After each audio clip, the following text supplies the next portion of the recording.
norte da Itália, dezembro de 1944. A neve caía desde o amanhecer, grossa, silenciosa, cobrindo as pedras, os pinheiros e o telhado baixo da casa de pedra encostada na encosta. Vista de longe, a construção parecia abandonada havia anos. Nenhuma fumaça saía da chaminé, nenhuma janela deixava escapar luz. Só o branco, o cinza e o vento cortando a montanha. Às 16h20, uma patrulha alemã surgiu entre os pinheiros. 8 homens, 2 à frente, 4 espalhados no centro, 2 atrás. Subiam devagar, com os fuzis erguidos e os olhos atentos aos barrancos. O sargento Otto Weber, veterano da Frente Oriental, caminhava na ponta da formação. Tinha 40 anos, o maxilar duro, as luvas úmidas de neve e a convicção de que aquela missão seria simples. A informação viera de um colaborador local naquela manhã. Partigiani e soldados brasileiros estavam usando uma velha casa de montanha como ponto de descanso, depósito de munição e observatório. Weber recebeu a ordem de cercar, entrar, matar quem resistisse e trazer um prisioneiro se possível. Nada de extraordinário, apenas mais uma limpeza nas montanhas. Quando a casa apareceu inteira entre as árvores, um dos soldados mais jovens sorriu. "Brasileiros? Aqui em cima? No frio?" murmurou ele. "Eles devem estar congelando antes mesmo de lutar." Alguns riram baixo. Os brasileiros tinham chegado à Itália com fama de improvisados, exóticos, deslocados. Para muitos alemães, eram homens do calor, do barro, do café e do litoral. Não combinavam com neve, pedra, altitude e silêncio alpino. A simples ideia de uma tropa brasileira operando melhor que unidades alemãs na montanha parecia ridícula. Weber não respondeu ao comentário. Ficou olhando a casa. Havia alguma coisa errada. Não era o silêncio. Em guerra, o silêncio podia significar tudo. Também não era a neve intacta, porque a nevasca apagava rastros em minutos. Era outra coisa. Um detalhe pequeno, quase invisível, mas que o incomodou como um espinho na pele. À esquerda da porta, pendurada num prego torto, havia uma cordinha com 3 panos escuros. Eles não balançavam. Weber estreitou os olhos. O vento soprava de oeste, firme, frio, constante. Ele sentia isso no rosto. Os galhos mais altos confirmavam, mas os panos continuavam imóveis. "Esperem", disse ele levantando a mão. A patrulha parou. Atrás de uma crista de pedra, a menos de 100 metros dali, o cabo brasileiro Joaquim Ferreira observava tudo deitado na neve, o rosto pintado de barro escuro e cinza de fogueira. Tinha 26 anos, era filho de caçador do interior de Minas Gerais e havia aprendido com o pai, muito antes da guerra, que o mato quase nunca mente. Quem mente é o homem. O vento, o bicho, a água, a inclinação da relva, essas coisas dizem a verdade para quem sabe olhar. Joaquim não olhava diretamente para os alemães.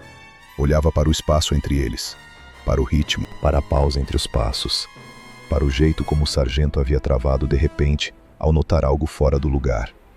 Isso era perigoso. Dentro da casa, 4 brasileiros e 2 partigiani italianos esperavam imóveis, sem falar, sem tossir, sem mover um dedo além do necessário. As tábuas do assoalho haviam sido cobertas com cobertores para abafar ruídos. A lareira estava apagada havia horas. O cheiro de comida fora eliminado com café queimado. As caixas de munição tinham sido levadas para o porão. Na sala principal, 2 cadeiras derrubadas e uma panela esquecida ao lado da parede compunham a cena exata que Joaquim planejara. Pressa interrompida, fuga incompleta, abandono recente. Uma isca. Os panos pendurados do lado de fora também eram uma isca. Tinham sido molhados e endurecidos com gelo fino. Por isso quase não se mexiam. O efeito era sutil. Não chamaria a atenção de qualquer um. Mas um soldado experiente notaria o descompasso entre o vento real e o vento aparente. Se notasse, daria mais 2 passos de cautela, talvez 3, e pisaria exatamente onde Joaquim precisava. Weber baixou um pouco o corpo. "Franz, pela direita. Emil, comigo. O resto cobre." O jovem que antes tinha rido, agora já não ria. A patrulha se abriu devagar. Joaquim sentiu o coração bater mais forte, mas sua respiração continuou igual. Lenta, profunda, medida. O pai ensinara outra coisa, ainda na infância, quando os dois caçavam codorna no pasto seco. Medo não estraga o tiro, pressa estraga. O primeiro alemão pela direita avançou rente ao muro lateral da casa. O segundo o seguia 2 metros atrás. Weber e Emil vinham pela frente, buscando a porta. Mais atrás, os outros cobriam as janelas com os fuzis apontados. Tudo estava indo para o lugar certo. Joaquim ergueu 2 dedos, sinal combinado. Dentro da casa, ninguém se mexeu. Ainda não. Weber deu mais um passo. A neve cedeu sob a bota. O som foi pequeno, quase delicado. Um estalo abafado, de madeira fina quebrando sob o peso de um homem. Weber teve apenas tempo de olhar para baixo. A superfície branca afundou de repente até a cintura. Sob a camada de neve, havia uma fossa estreita, cavada durante a madrugada, camuflada com ripas, galhos e gelo batido. Não era funda o bastante para matar. Era funda o bastante para prender. "Jetzt!" gritou alguém. Mas quem gritou não foi Weber. Foi um dos italianos, dentro da casa. A porta explodiu para fora. 2 brasileiros surgiram ao mesmo tempo, um pela entrada, outro pela janela lateral arrancada de dentro para fora. O primeiro disparou contra o soldado que cobria a frente. O segundo avançou em silêncio e golpeou com a coronha o homem da direita, que nem conseguiu atirar. Da pedra onde estava escondido, Joaquim alvejou o terceiro, o que vinha atrás com o fuzil erguido. O tiro entrou abaixo do capacete. O corpo caiu de lado na neve, quase sem som. A montanha, que por minutos parecera morta, acordou inteira em menos de 5 segundos. Disparos curtos, gritos em alemão, madeira rachando, neve sendo chutada. Um dos partigiani lançou uma granada de fumaça para trás da casa, e a encosta foi engolida por uma névoa cinza que se misturou ao frio. Weber tentou sair da armadilha, mas a perna esquerda afundara entre 2 tábuas quebradas. Quando levantou a pistola, viu na frente dele um homem magro, de uniforme gasto da FEB, cachecol branco encardido no pescoço e olhos imóveis demais para a idade. Joaquim. Os dois se olharam por menos de um segundo. Weber percebeu 2 coisas ao mesmo tempo. Primeiro, que aquele não era um improvisado perdido na montanha. Segundo, que toda a cena tinha sido montada para capturar precisamente o homem mais experiente do grupo. Tentou atirar. Joaquim foi mais rápido. Não puxou o gatilho. Bateu com a sola da bota no pulso de Weber. A pistola voou, e no instante seguinte, o cano do fuzil brasileiro já estava encostado no seu rosto. Ao redor, a troca de tiros cessou quase tão rápido quanto começara. 2 alemães jaziam mortos perto do muro. Um terceiro gemia agarrado ao ombro. Outro desaparecera correndo entre os pinheiros, sem capacete. Os que restavam tinham recuado encosta abaixo, atirando às cegas para cobrir a fuga. Tudo terminara em menos de 1 minuto. Dentro da fumaça rala e da neve revolvida, Joaquim continuou com o fuzil apontado para Weber. Depois falou em voz baixa, num alemão ruim aprendido na frente de combate. "Agora o senhor entra na casa." Weber respirava forte, com o rosto branco não só de frio. Entrou. Na sala escura, a luz fraca que vazava de uma janela coberta, ele viu o que sua patrulha não tinha conseguido imaginar. Mapas abertos sobre a mesa, munição empilhada com ordem, rotas desenhadas a lápis nas paredes, botas secando sem fumaça, homens cansados mas calmos, cada objeto no lugar exato para a guerra de montanha. Não era abrigo improvisado, era um posto de caça, e naquela montanha os caçadores não eram alemães. Quando anoiteceu, o comando alemão recebeu apenas uma mensagem fragmentada pelo rádio. Patrulha atacada na Casa de Pedra, resistência organizada, inimigo brasileiro, comandante desaparecido. No abrigo subterrâneo do outro lado do vale, um tenente da FEB ouviu o relato até o fim sem interromper. Depois perguntou apenas uma coisa: como o Joaquim soube que eles entrariam pela frente? O partigiano que voltara da ação tirou as luvas devagar e respondeu: porque ele não pensa como soldado, ele pensa como caçador. Lá fora, a neve continuava caindo sobre a casa na montanha, apagando pegadas, sangue e cascas de madeira. Mas não apagava o começo da história. Naquela tarde, para os alemães, a guerra nas montanhas mudara de forma. Eles tinham ido invadir uma casa. Tinham entrado no território de alguém que escutava a montanha melhor do que eles. Joaquim Ferreira nasceu longe da neve, das montanhas da Itália e dos mapas de guerra rabiscados sobre mesas úmidas. Nasceu em 1918, no interior de Minas Gerais, num pedaço de terra seca entre morros baixos, capim áspero e riachos que no verão afinavam até parecer fios de vidro correndo entre as pedras. A casa onde cresceu era de adobe, telha velha e chão batido. Quando ventava à noite, a madeira das janelas tremia como se alguém quisesse entrar. Quando fazia calor, o ar ficava parado, pesado, e até os cães procuravam sombra debaixo do carro de boi. Foi ali, muito antes de vestir farda, que Joaquim aprendeu a primeira regra que realmente importaria na guerra. Quem faz barulho demais, quase sempre morre cedo. O pai, Anselmo Ferreira, não era homem de conversa comprida. Caçava, plantava, consertava cerca, media o tempo pelo sol e a chuva pelo cheiro da terra. Dava respostas curtas e ordens mais curtas ainda, mas enxergava coisas que outros não enxergavam. Sabia quando o tempo ia virar olhando a cor da serra no fim da tarde. Sabia se um tatu tinha passado por um barranco na noite anterior, só pela desordem mínima da poeira. Sabia, sobretudo, esperar. Para o menino Joaquim, isso parecia um poder estranho. Os outros homens da região caminhavam, chutavam pedra, falavam alto, espantavam bicho. O pai não. O pai parava, escutava, cheirava o ar, tocava a casca de uma árvore e só depois seguia.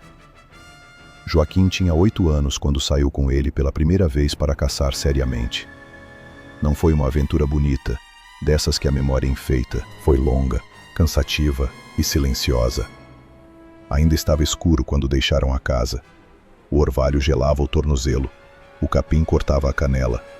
Um saco de pano batia de leve na perna de Anselmo a cada passo, marcando um compasso que o menino tentava imitar. Por 2 horas não disseram quase nada. Joaquim, que imaginara a caça como perseguição, corrida, coragem e descobriu outra coisa. Caça era demora. Caça era joelho doendo. Caça era formiga subindo pela meia sem poder espantar com a mão. Caça era vontade de tossir e não tossir. Quando enfim viram o primeiro animal, um veado parado junto de um açude raso, Anselmo não levantou a espingarda. Encostou 2 dedos no ombro do filho e ficou imóvel. Depois recuou em silêncio. Só muito mais tarde, já voltando, explicou. O vento estava errado. O bicho sentiria o cheiro deles antes do tiro.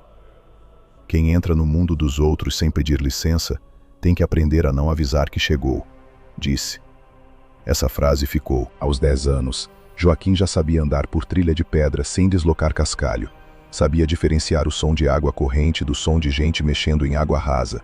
Sabia reconhecer a distância se uma ave levantara voo por susto de caça ou por presença humana. Aos 11, Anselmo passou a testá-lo. Deixava pegadas confusas perto da mata. Fazia voltas inúteis, cruzava córrego, subia em pedra para apagar o rastro e mandava o filho descobrir por onde ele tinha ido. Se Joaquim errava, voltavam e começavam outra vez. Se acertava, o pai apenas dizia, continua. Nenhum elogio, nenhuma festa. O prêmio era acertar, e isso bastava. A mãe, Dona Teresa, achava aquilo dureza demais. Dizia que o menino precisava aprender conta, leitura, trato com gente. Tinha razão em parte. Joaquim aprendeu o básico na escola da região. Letras tortas em caderno ruim, continha de dividir, geografia que falava de rios e capitais que ele jamais veria. Mas o que realmente moldou sua cabeça veio de fora da sala. O ângulo de um barranco, a direção de uma cerca quebrada, a diferença entre o cachorro que late porque viu alguém e o cachorro que late porque ouviu alguma coisa distante. O mundo para Joaquim foi ficando cheio de sinais pequenos. Não era inteligência de livro, era outra coisa. Era atenção. Na adolescência, começou a acompanhar homens mais velhos em caçadas longas e expedições curtas de transporte entre povoados.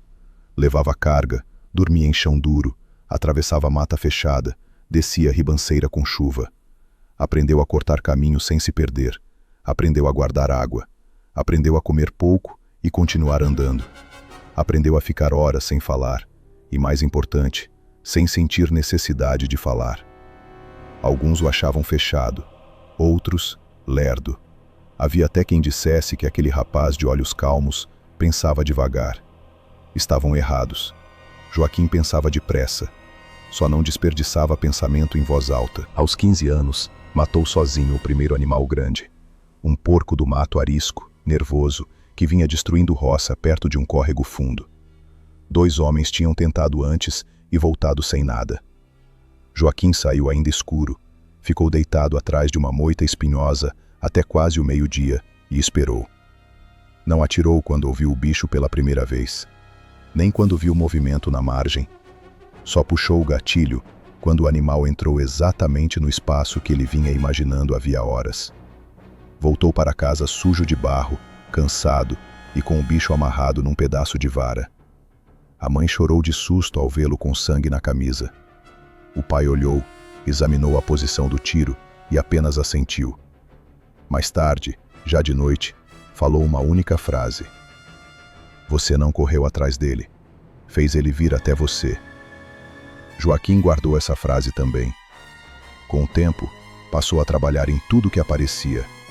Um pouco de lavoura, um pouco de transporte, um pouco de ajuda em armazém. Em ano ruim, quase nada. O Brasil que ele conhecia era feito de trabalho pesado, cansaço crônico e esperança curta. Havia rádio em poucas casas. As notícias vinham atrasadas, distorcidas, misturadas com política que parecia acontecer noutro planeta. Quando se falava em guerra na Europa, aquilo soava tão distante quanto falar da Lua. Alemães, italianos, ingleses, russos. Eram nomes sem peso concreto para quem media a semana pela chuva e pela colheita. O máximo que Joaquim sabia era que navios tinham sido afundados, que havia briga de país grande e que o governo dizia coisas cada vez mais sérias. Em 1942, a guerra começou a ganhar corpo no ouvido do interior. Falava-se da EFEB, de voluntários, de convocação, de homens mandados para longe. A princípio, Joaquim não se viu dentro disso. Tinha 24 anos. Já ajudava em casa como podia. Já conhecia o peso de faltar dinheiro. Já gostava de uma moça chamada Rosa, filha de um carpinteiro de uma vila próxima, que ria pouco, olhava firme e não se impressionava com conversa bonita. Joaquim pensava numa vida pequena, mas decente. Trabalho, casamento, talvez um pedaço de terra arrendado. Guerra nenhuma cabia nesse desenho. Mas a guerra não perguntou. Quando a convocação chegou, num papel amassado trazido por um funcionário que parecia mais desconfortável do que autoritário, Dona Teresa ficou sentada por um tempo sem dizer nada. Rosa levou 2 dias para falar do assunto sem baixar os olhos. Anselmo leu o papel, dobrou com cuidado e devolveu ao filho. Não houve discurso patriótico. Não houve grande cena. Só o silêncio de quem entende que a vida, às vezes, muda sem pedir opinião. Na véspera da partida, pai e filho caminharam até um alto de onde se via quase toda a região. O fim da tarde deixava os morros cor de cobre. Galinhas riscavam a terra perto de uma cerca torta. Lá longe, um boi berrava com preguiça. Joaquim lembraria desse entardecer por muitos anos, inclusive nos lugares mais frios da Europa, porque havia nele uma paz tão simples que parecia impossível perdê-la. Anselmo ficou algum tempo olhando a paisagem antes de falar. Lá vai ter homem armado, barulho, ordem gritada e confusão. Quase tudo isso serve para assustar. O que mata mesmo é o que ninguém percebe. Joaquim ouviu em silêncio. Escuta antes, olha antes, não entra onde os outros querem que você entre. Depois pegou do bolso um pedacinho de pano escuro, torcido e gasto, amarrado numa linha fina. Não era amuleto, não era religião, era ferramenta. Anselmo mostrou como soltar aquilo na altura do joelho para sentir vento baixo, o vento que folha nem sempre mostra e que fumaça às vezes mente. Joaquim já conhecia o princípio, mas não daquele jeito. O pano leve respondia à corrente mínima de ar. Em lugar estranho, você começa pelo vento, disse o pai. Bicho, homem e fumaça obedecem a ele mais do que a qualquer ordem. No dia seguinte, Joaquim partiu. O treinamento foi um choque. Gente demais, grito demais, pressa demais, opinião demais. Homens de todo canto, sotaques diferentes, hábitos diferentes, alguns endurecidos pela cidade, outros perdidos fora dela. Havia os que tentavam parecer valentes o tempo todo e os que tremiam escondido. Havia oficiais competentes e oficiais que só sabiam aumentar a voz. Joaquim chamou pouca atenção no começo. Não era alto, não era falador, não era o mais forte. Quando mandavam correr, corria. Quando mandavam cavar, cavava. Quando mandavam desmontar e montar arma, aprendia rápido e ficava quieto. Muitos o tomaram por apenas mais um reservista disciplinado. Não era.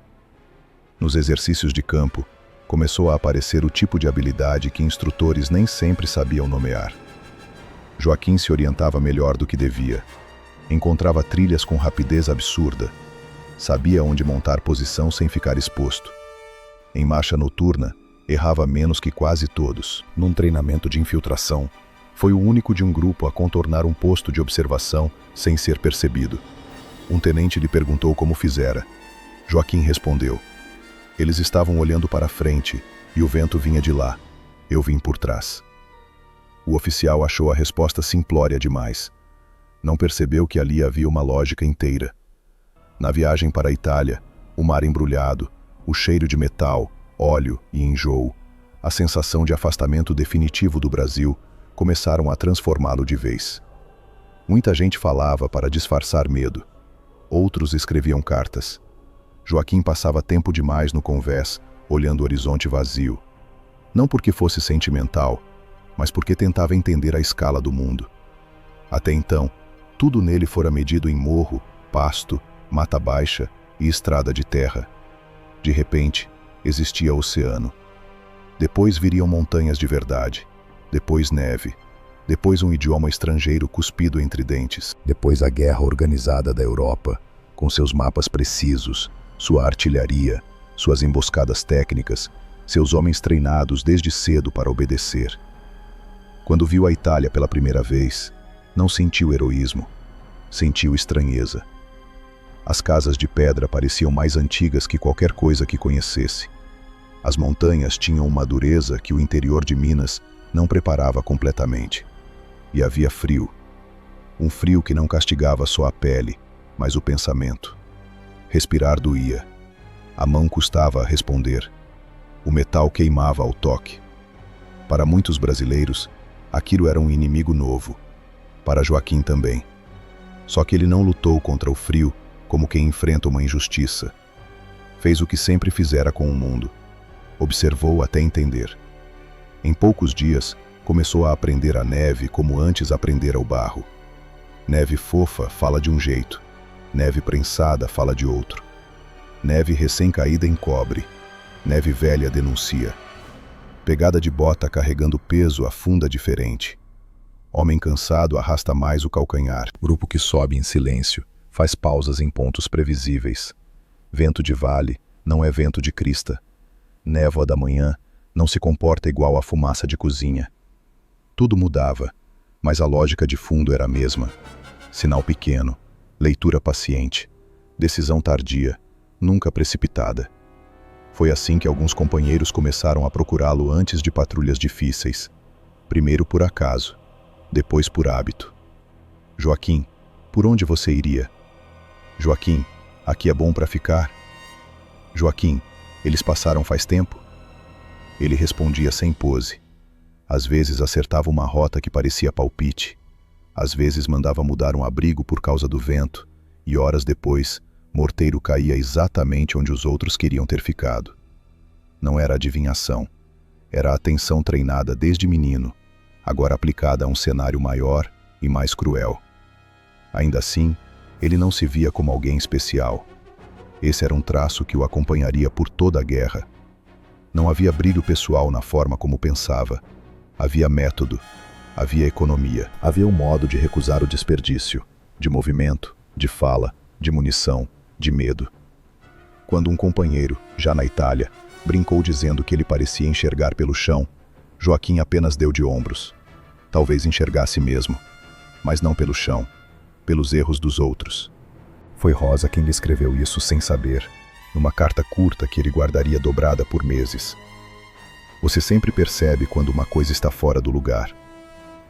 Era uma frase de namoro, quase doméstica, falando da vida antiga, de ferramenta esquecida, de porta mal fechada, de vaca que voltava manca.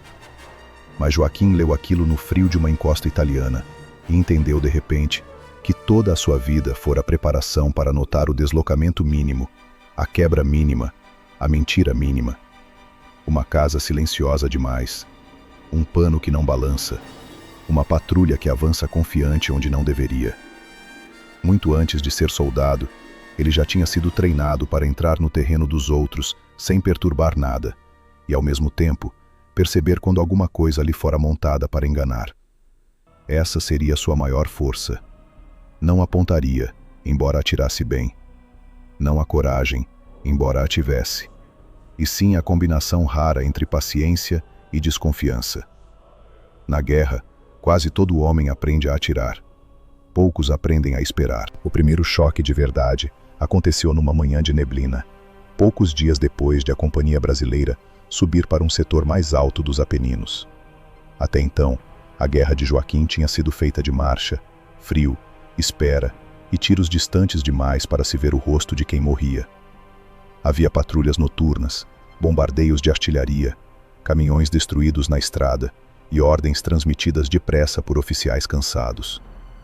Tudo isso já bastava para ensinar a diferença entre treinamento e combate. Mas ainda faltava uma coisa: o instante em que dois grupos de homens entram no mesmo pedaço de terra com a mesma intenção de continuar vivos, e só um deles sai dono do lugar. Naquela semana, os alemães vinham pressionando as trilhas de ligação entre duas posições brasileiras e um povoado quase vazio, agarrado à montanha. A estrada principal estava batida por morteiros. Restavam caminhos estreitos, ruins, escondidos por pinheiros e pedra úmida. Eram trilhas de mula, de lenhador, de gente que conhecia a serra pelo pé, não por mapa. O comando da companhia precisava saber por onde o inimigo estava subindo, quantos homens usava e onde montava os pontos de observação. Mandaram uma patrulha pequena, 6 brasileiros e um partigiano italiano que conhecia a região. Joaquim foi junto porque já começavam a chamá-lo quando a pergunta era menos quem atira melhor e mais quem volta com resposta. Saíram antes de amanhecer. A neblina ainda não era espessa, mas prometia fechar. O partigiano ia na frente, magro, encapotado, pisando leve como se a montanha fosse dele. Atrás dele vinha o sargento Brandão, homem de voz rouca, que acreditava em mapa, em relógio e em disciplina. Depois, um a um, os outros brasileiros. Joaquim seguia no meio, observando sem parecer que observava. O chão estava úmido, com uma película de gelo ralo nos trechos sem sol. Havia cheiro de lenha antiga, terra molhada e tecido guardado. A subida era lenta, ninguém falava. Só se ouvia o couro das correias, o metal contido das armas e, de vez em quando, uma pedra pequena deslocada sem querer descendo o barranco abaixo. Cerca de 1 hora depois, o partigiano ergueu a mão. Todos pararam. A trilha estreitava entre uma parede de rocha à direita e uma queda curta à esquerda, coberta por mato baixo e neve suja. Mais adiante, uns 40 metros talvez, havia uma curva cega em torno de uma pedra grande. Era um trecho ruim, bom para segurar, ruim para atravessar. Brandão agachou, estudou o terreno, depois fez sinal para avançarem com mais cautela. Joaquim não saiu do lugar. Algo estava errado. Não era marca de bota. Essas havia, muitas, antigas e novas. Não era galho partido. Em guerra, tudo vive partido. Não era o silêncio também, porque o frio come o som. Era um detalhe menor, igual aos que aprendeu a respeitar quando ainda seguia o pai no mato. Num tufo de capim preso entre duas pedras, quase ao nível do joelho, havia umidade recente apenas de um lado. Não da chuva, não do orvalho. Tinha sido roçado havia pouco por tecido ou equipamento de alguém que passara ali apertado contra a pedra, tentando ocupar o mínimo de espaço. Joaquim baixou os olhos para o chão outra vez. Viu então uma segunda coisa. Perto demais da curva, onde a trilha afunilava mais, a lama estava mais lisa do que devia. Não porque muita gente pisara. Pelo contrário, alguém tinha tomado cuidado. Ele tocou o braço de Brandão. O sargento virou irritado, já com a impaciência pronta de quem não quer parar por pressentimento. Joaquim apontou primeiro para o capim molhado, depois para a curva. Brandão franziu a testa. Talvez não tivesse entendido. Talvez tivesse entendido e não gostado de depender da leitura de um cabo mineiro que falava pouco. Mas havia alguma coisa no rosto de Joaquim que não convidava ao desprezo. Brandão fez o grupo abaixar ainda mais. O partijano rastejou 2 metros até ter melhor ângulo. Parou. Voltou um pouco. Seus olhos diziam que também sentira perigo. Então aconteceu uma coisa simples e decisiva. Da neblina adiante, do outro lado da curva, veio o som de uma tossida curta, contida, humana. Não houve grito de alerta, não houve tempo. A primeira rajada alemã varreu a trilha na altura do peito. Pedra estilhaçou. Um dos brasileiros caiu para trás, sem nem largar o fuzil. Outro se atirou contra a rocha, raspando a face na pedra. O partigiano desapareceu para baixo da trilha, como se tivesse virado fumaça. Brandão gritou alguma ordem, mas a montanha devolveu o som em pedaços. Joaquim não respondeu ao fogo de imediato. Colou o corpo no chão, respirou uma vez e tentou ver não o clarão dos disparos, mas o desenho deles. Havia pelo menos 2 atiradores bem posicionados à frente, protegidos pela curva e pela rocha maior. Talvez um terceiro mais alto, cobrindo a retirada. Era uma emboscada limpa, preparada para pegar a gente subindo, cansada, comprimida pelo terreno. O soldado que caíra primeiro gemia baixo, agarrando a barriga. O outro, com sangue no rosto, tentava mirar sem expor a cabeça. Brandão xingava entre dentes, procurando linha de tiro. Ficar ali significava morrer aos poucos. Recuar pelo mesmo caminho, em fila, sob metralhadora, podia ser pior. Joaquim olhou para a esquerda. A queda parecia ruim em vista da trilha, mas não impossível. Mato, pedra, um tronco caído, neve rala. Se descesse por ali 15 metros, sem quebrar o pescoço, talvez conseguisse contornar a curva por baixo e aparecer no flanco de quem atirava. Era o tipo de caminho que não entrava em ordem gritada. Brandão ouviu medir a encosta e entendeu alguma coisa. Não tudo. O suficiente. Vai, disse, quase sem voz. Joaquim já estava indo. Escorregou para fora da trilha como quem some atrás de uma cortina. A descida foi mais sentida do que vista. Terra fria entrando pela manga, pedra batendo no joelho, galho riscando o rosto, o peso do fuzil tentando puxá-lo para baixo. Não desceu correndo. Desceu em silêncio, controlando o corpo como aprendera a controlar no barranco seco de Minas, quando um passo em falso levantava bicho antes da hora. Acima dele, o combate seguia em explosões curtas. Os alemães atiravam confiantes, achavam que tinham o grupo preso. E tinham, quase. Joaquim alcançou uma faixa de arbustos baixos e parou. Dali podia ver a trilha por baixo, num ângulo novo. A curva grande escondia parte da posição inimiga, mas não tudo. Agora enxergava um cano surgindo e voltando atrás da pedra. Depois viu uma manga cinza. Depois uma bota. 2 homens, confirmou. Um com submetralhadora, outro com fuzil. O terceiro, se existia, estava mais acima. Ele poderia atirar dali mesmo. Talvez acertasse um. Talvez denunciasse a posição e morresse logo depois. Em vez disso, esperou. Não por coragem, por cálculo. O homem do fuzil inclinava o corpo sempre do mesmo jeito antes de disparar, buscando visão melhor da trilha. Era um hábito. Hábito mata. Quando o alemão repetiu o movimento pela terceira vez, Joaquim puxou o gatilho. O tiro bateu seco contra a montanha. O homem do fuzil caiu de lado sem som. A submetralhadora demorou um segundo inteiro para responder, varrendo o lugar onde Joaquim estava antes. Ele já tinha rolado mais para baixo, usando o barranco como cobertura. O segundo alemão agora sabia que havia alguém no flanco, mas não sabia onde. Na trilha, Brandão percebeu a mudança no fogo inimigo imediatamente. Era pouco, mas suficiente. Gritou para um dos homens lançar granada. A granada bateu na pedra da curva e explodiu curta, espalhando terra, gelo e estilhaço. Não matou ninguém. Também não precisava. Bastava quebrar o ritmo. Joaquim subiu então 2 metros pela lateral, agarrando raiz e pedra. Viu o segundo alemão tentar mudar de posição, mais agachado, querendo escapar do tiro cruzado. Na guerra, como na caça, quase todo bicho acuado corre para o lugar que ainda reconhece. O alemão se moveu exatamente na direção previsível, buscando a proteção da rocha maior. Joaquim já estava esperando esse deslocamento. Atirou de novo. O homem rodou sobre o próprio eixo e ficou atravessado na trilha estreita, as pernas ainda tremendo.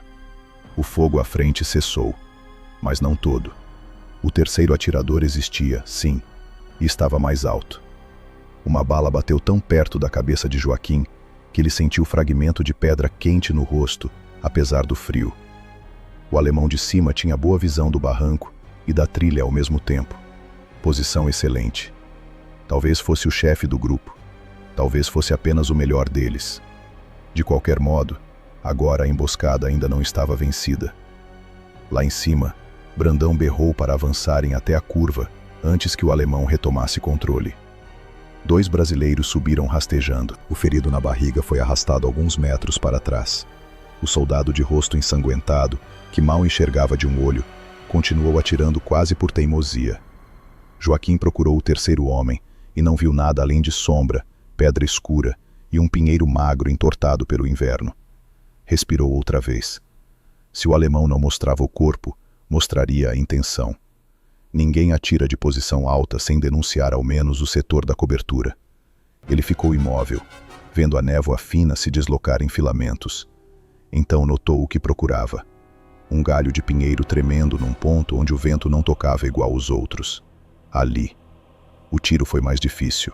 Ângulo ruim, visão curta, distância um pouco maior.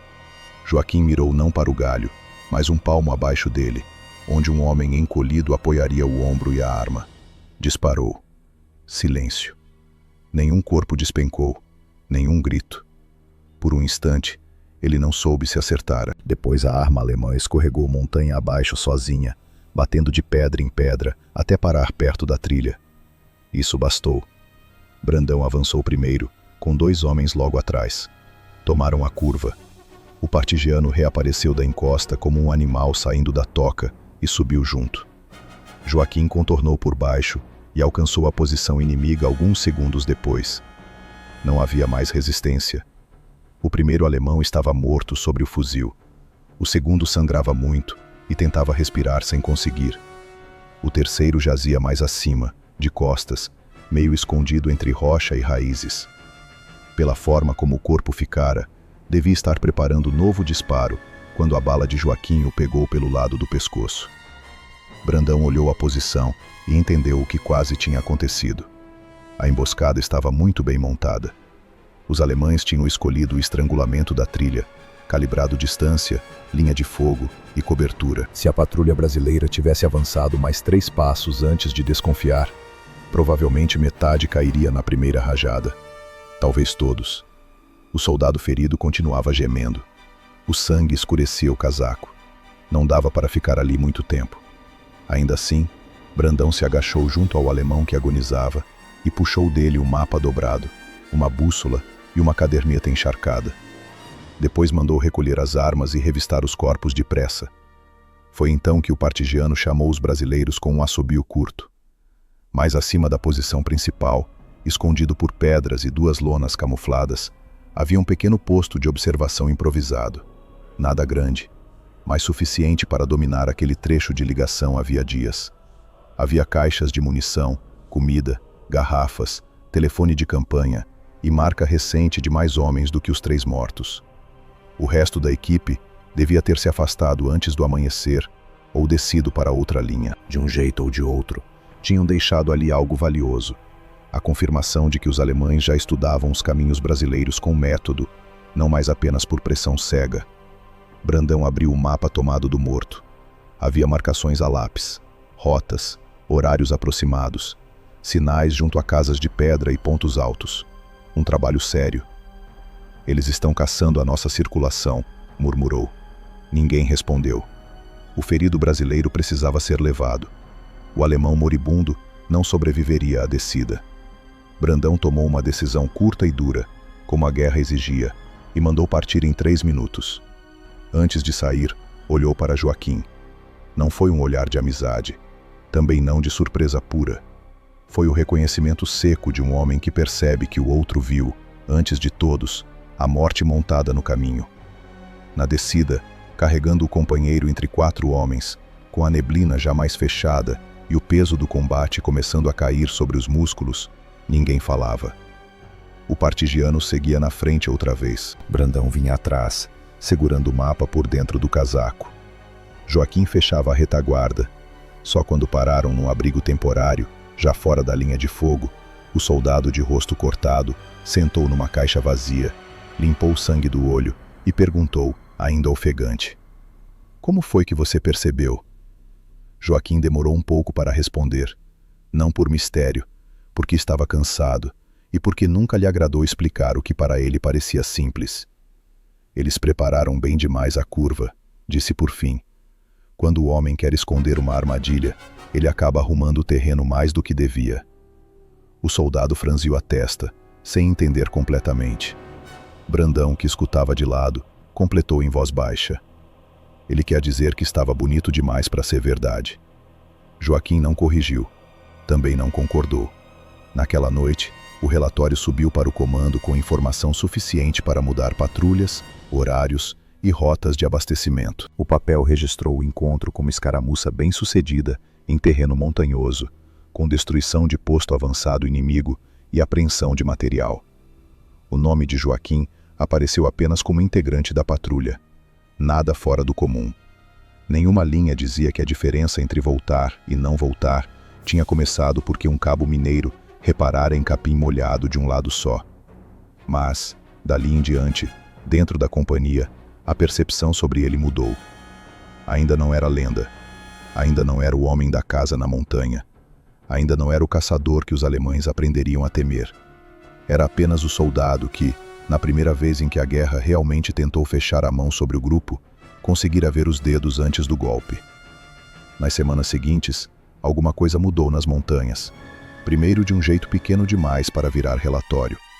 Depois de um jeito insistente demais para continuar sendo tratado como coincidência. Os alemães começaram a desaparecer onde a névoa descia mais cedo. Postos de observação, que passavam 2 ou 3 dias ativos, amanheciam vazios, com a comida ainda no canto e o telefone de campanha arrancado do lugar. Mulas que levavam munição por trilhas secundárias voltavam sem os condutores. À noite, tiros curtos rebentavam de pontos improváveis, sempre longe o bastante para não permitir perseguição, perto o bastante para lembrar a todos que ninguém estava sozinho na montanha.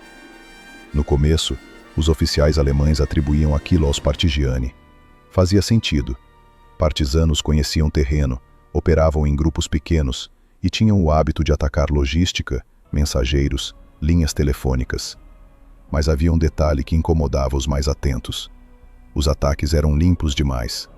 Rápidos demais. Havia menos fúria do que cálculo, menos improviso do que espera. Os pontos escolhidos não eram apenas vulneráveis, eram os pontos que se tornavam vulneráveis sob determinadas condições de vento, visibilidade e rotina. Alguém do outro lado não estava só se escondendo bem, estava lendo o movimento alemão, como se lesse um bicho cansado entrando em trilha d'água. Joaquim não comandava ninguém. Não tinha patente para isso, nem vontade. Mas os homens começaram a girar em torno da sua maneira de ver. Às vezes, era ele quem escolhia onde a patrulha devia se deitar antes do amanhecer. Às vezes, era ele quem mandava abandonar um abrigo que parecia excelente, só porque o cheiro de cozinha podia descer para o vale com a mudança do vento à tarde. Às vezes, era ele quem dizia para não gastar munição com um vulto distante, porque aquilo era chamar atenção cedo demais. Quando perguntavam por quê, Dava respostas curtas. Eles vão passar por baixo, não por cima. Hoje o eco entrega. Se atirarmos agora, eles aprendem. Não explicava a lógica inteira. Nem saberia explicar tudo em linguagem de quartel. Sabia apenas que a montanha mostrava muito a quem parava para olhar sem ansiedade. Havia um tenente da companhia, Álvaro Nogueira, que no início desconfiava daquele prestígio crescente de um cabo quieto. Oficial de escola, homem correto, cabelo sempre aparado demais para uma frente de combate. Ele acreditava em mapa, disciplina e cadeia de comando. Joaquim lhe parecia competente, sim, mas cercado de uma espécie de superstição inconveniente.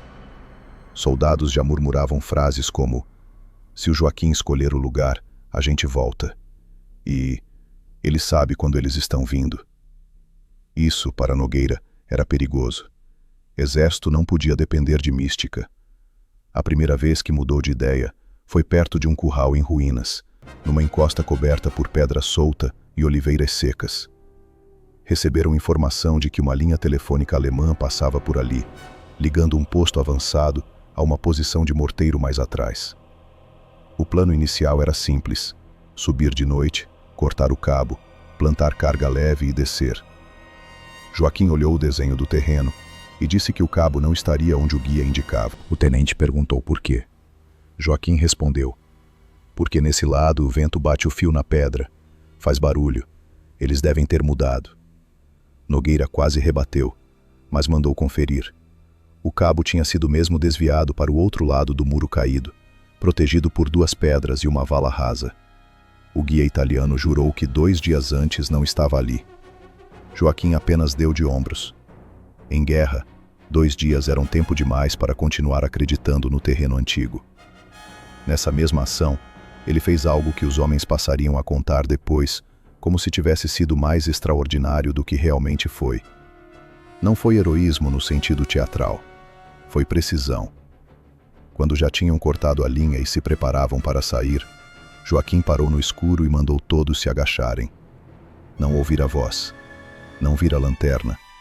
Só percebera que os cães de um casebre mais abaixo tinham parado de latir de repente. Não era silêncio natural. Era silêncio de gente. Menos de 1 minuto depois, uma patrulha alemã surgiu na trilha, subindo sem falar, provavelmente enviada porque o telefone emudecera. Os brasileiros deixaram o grupo entrar no estreitamento entre o muro e o barranco, e só então abriram fogo. 4 homens caíram antes de entender de onde vinha o tiro. O resto fugiu para a escuridão, tropeçando uns nos outros. Na manhã seguinte, correu entre os alemães a versão de que havia brasileiros escondidos dentro da própria pedra. Foi aí que começou o nome. Não entre os brasileiros, que ainda falavam simplesmente o grupo do Joaquim, ou os homens que sobem com ele. O nome nasceu do outro lado, entre sentinelas, mensageiros, motoristas de mula, gente que não via o quadro inteiro, apenas pedaços dele. Surgiu primeiro como piada amarga, depois como explicação improvisada para o medo. Fantasmas dos Apeninos. Os fantasmas brasileiros. Homens que apareciam onde a névoa engrossava, ouviam passos antes da curva, atacavam e sumiam sem deixar rastros claros. Alguns juravam ter visto capas claras confundidas com neve. Outros diziam que eles usavam sinos de cabra para enganar patrulhas. Um soldado contou que um brasileiro morto por ele continuara atirando do alto do rochedo depois de cair. Quase tudo era invenção nascida do susto, mas toda superstição de guerra cresce em torno de um núcleo pequeno de verdade. E a verdade era que os brasileiros, guiados cada vez mais pela leitura de terreno de Joaquim, estavam ficando bons demais em escolher hora e lugar. A névoa ajudava, o frio ajudava, os partigiani ajudavam, mas nada disso bastaria sem disciplina. Joaquim não tolerava movimento inútil. Na subida, mandava enrolar metal com pano. Fazia os homens ensaiarem sinais com a mão até não precisarem pensar. Proibia cochicho em posição. Tirava de circulação qualquer um que mascasse, tossisse ou arrastasse pé de nervoso. Alguns resmungavam no começo. Depois entendiam. Havia um jeito de ser severo que nascia da arrogância e outro que nascia do medo de perder gente por detalhe idiota. O dele era o segundo. Nunca levantava a voz. Às vezes isso era pior. Numa madrugada de janeiro, a patrulha saiu para reconhecer um caminho lateral, usado por alemães para abastecer uma posição de metralhadora. A neve da véspera endurecera só por cima, formando uma crosta traiçoeira que quebrava com um estalo seco quando se pisava mal. 2 homens queriam seguir pela trilha principal, mais rápida. Joaquim mandou cortar por um bosque inclinado, onde quase ninguém pisaria por vontade própria. O soldado Batista perguntou irritado se iam passear pela mata a passeio. Joaquim se abaixou, pegou um pouco de neve da trilha e mostrou a crosta partida de forma diferente em 2 pontos. Aqui passou peso de mula ontem, e gente hoje cedo. Se a gente pisar, avisa. Batista não retrucou. Mais adiante, do bosque, avistaram exatamente o que Joaquim previra. Uma pequena equipe alemã parada junto à trilha, olhando para trás e para os lados, como quem desconfia que algo ali mudara. Se os brasileiros tivessem ido pelo caminho fácil, entrariam de frente na vigilância. Na volta dessa ação, trazendo informação precisa sobre rota, carga e horários de passagem, o tenente Nogueira finalmente chamou Joaquim de lado. Você percebe essas coisas como? Joaquim demorou a responder. Não por drama. Só tentava achar palavras que coubessem em pergunta grande. Eles também têm hábito, tenente. Nogueira esperou o resto. Todo homem tem. Quando ele acha que ninguém está vendo, mostra. O oficial olhou para a montanha coberta de branco e pedra por alguns segundos. Depois assentiu. Talvez ainda não entendesse, mas já respeitava. Os alemães, por sua vez, começaram a mudar procedimento.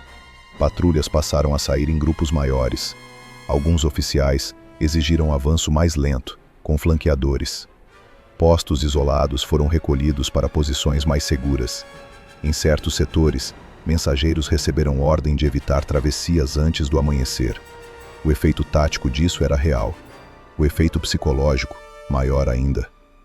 Se um exército altera a rotina porque acredita que há olhos inimigos em todo o desfiladeiro, sua força diminui antes mesmo do combate.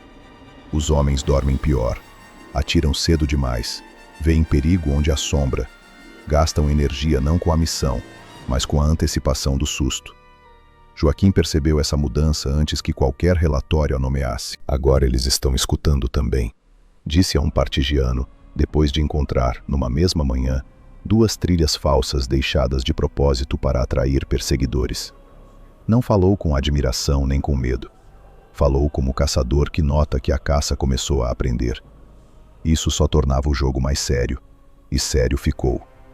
Numa tarde de vento forte, um grupo misto de brasileiros e italianos seguiu até uma casa isolada de criadores de cabra que servia, de vez em quando, como ponto de troca de informação.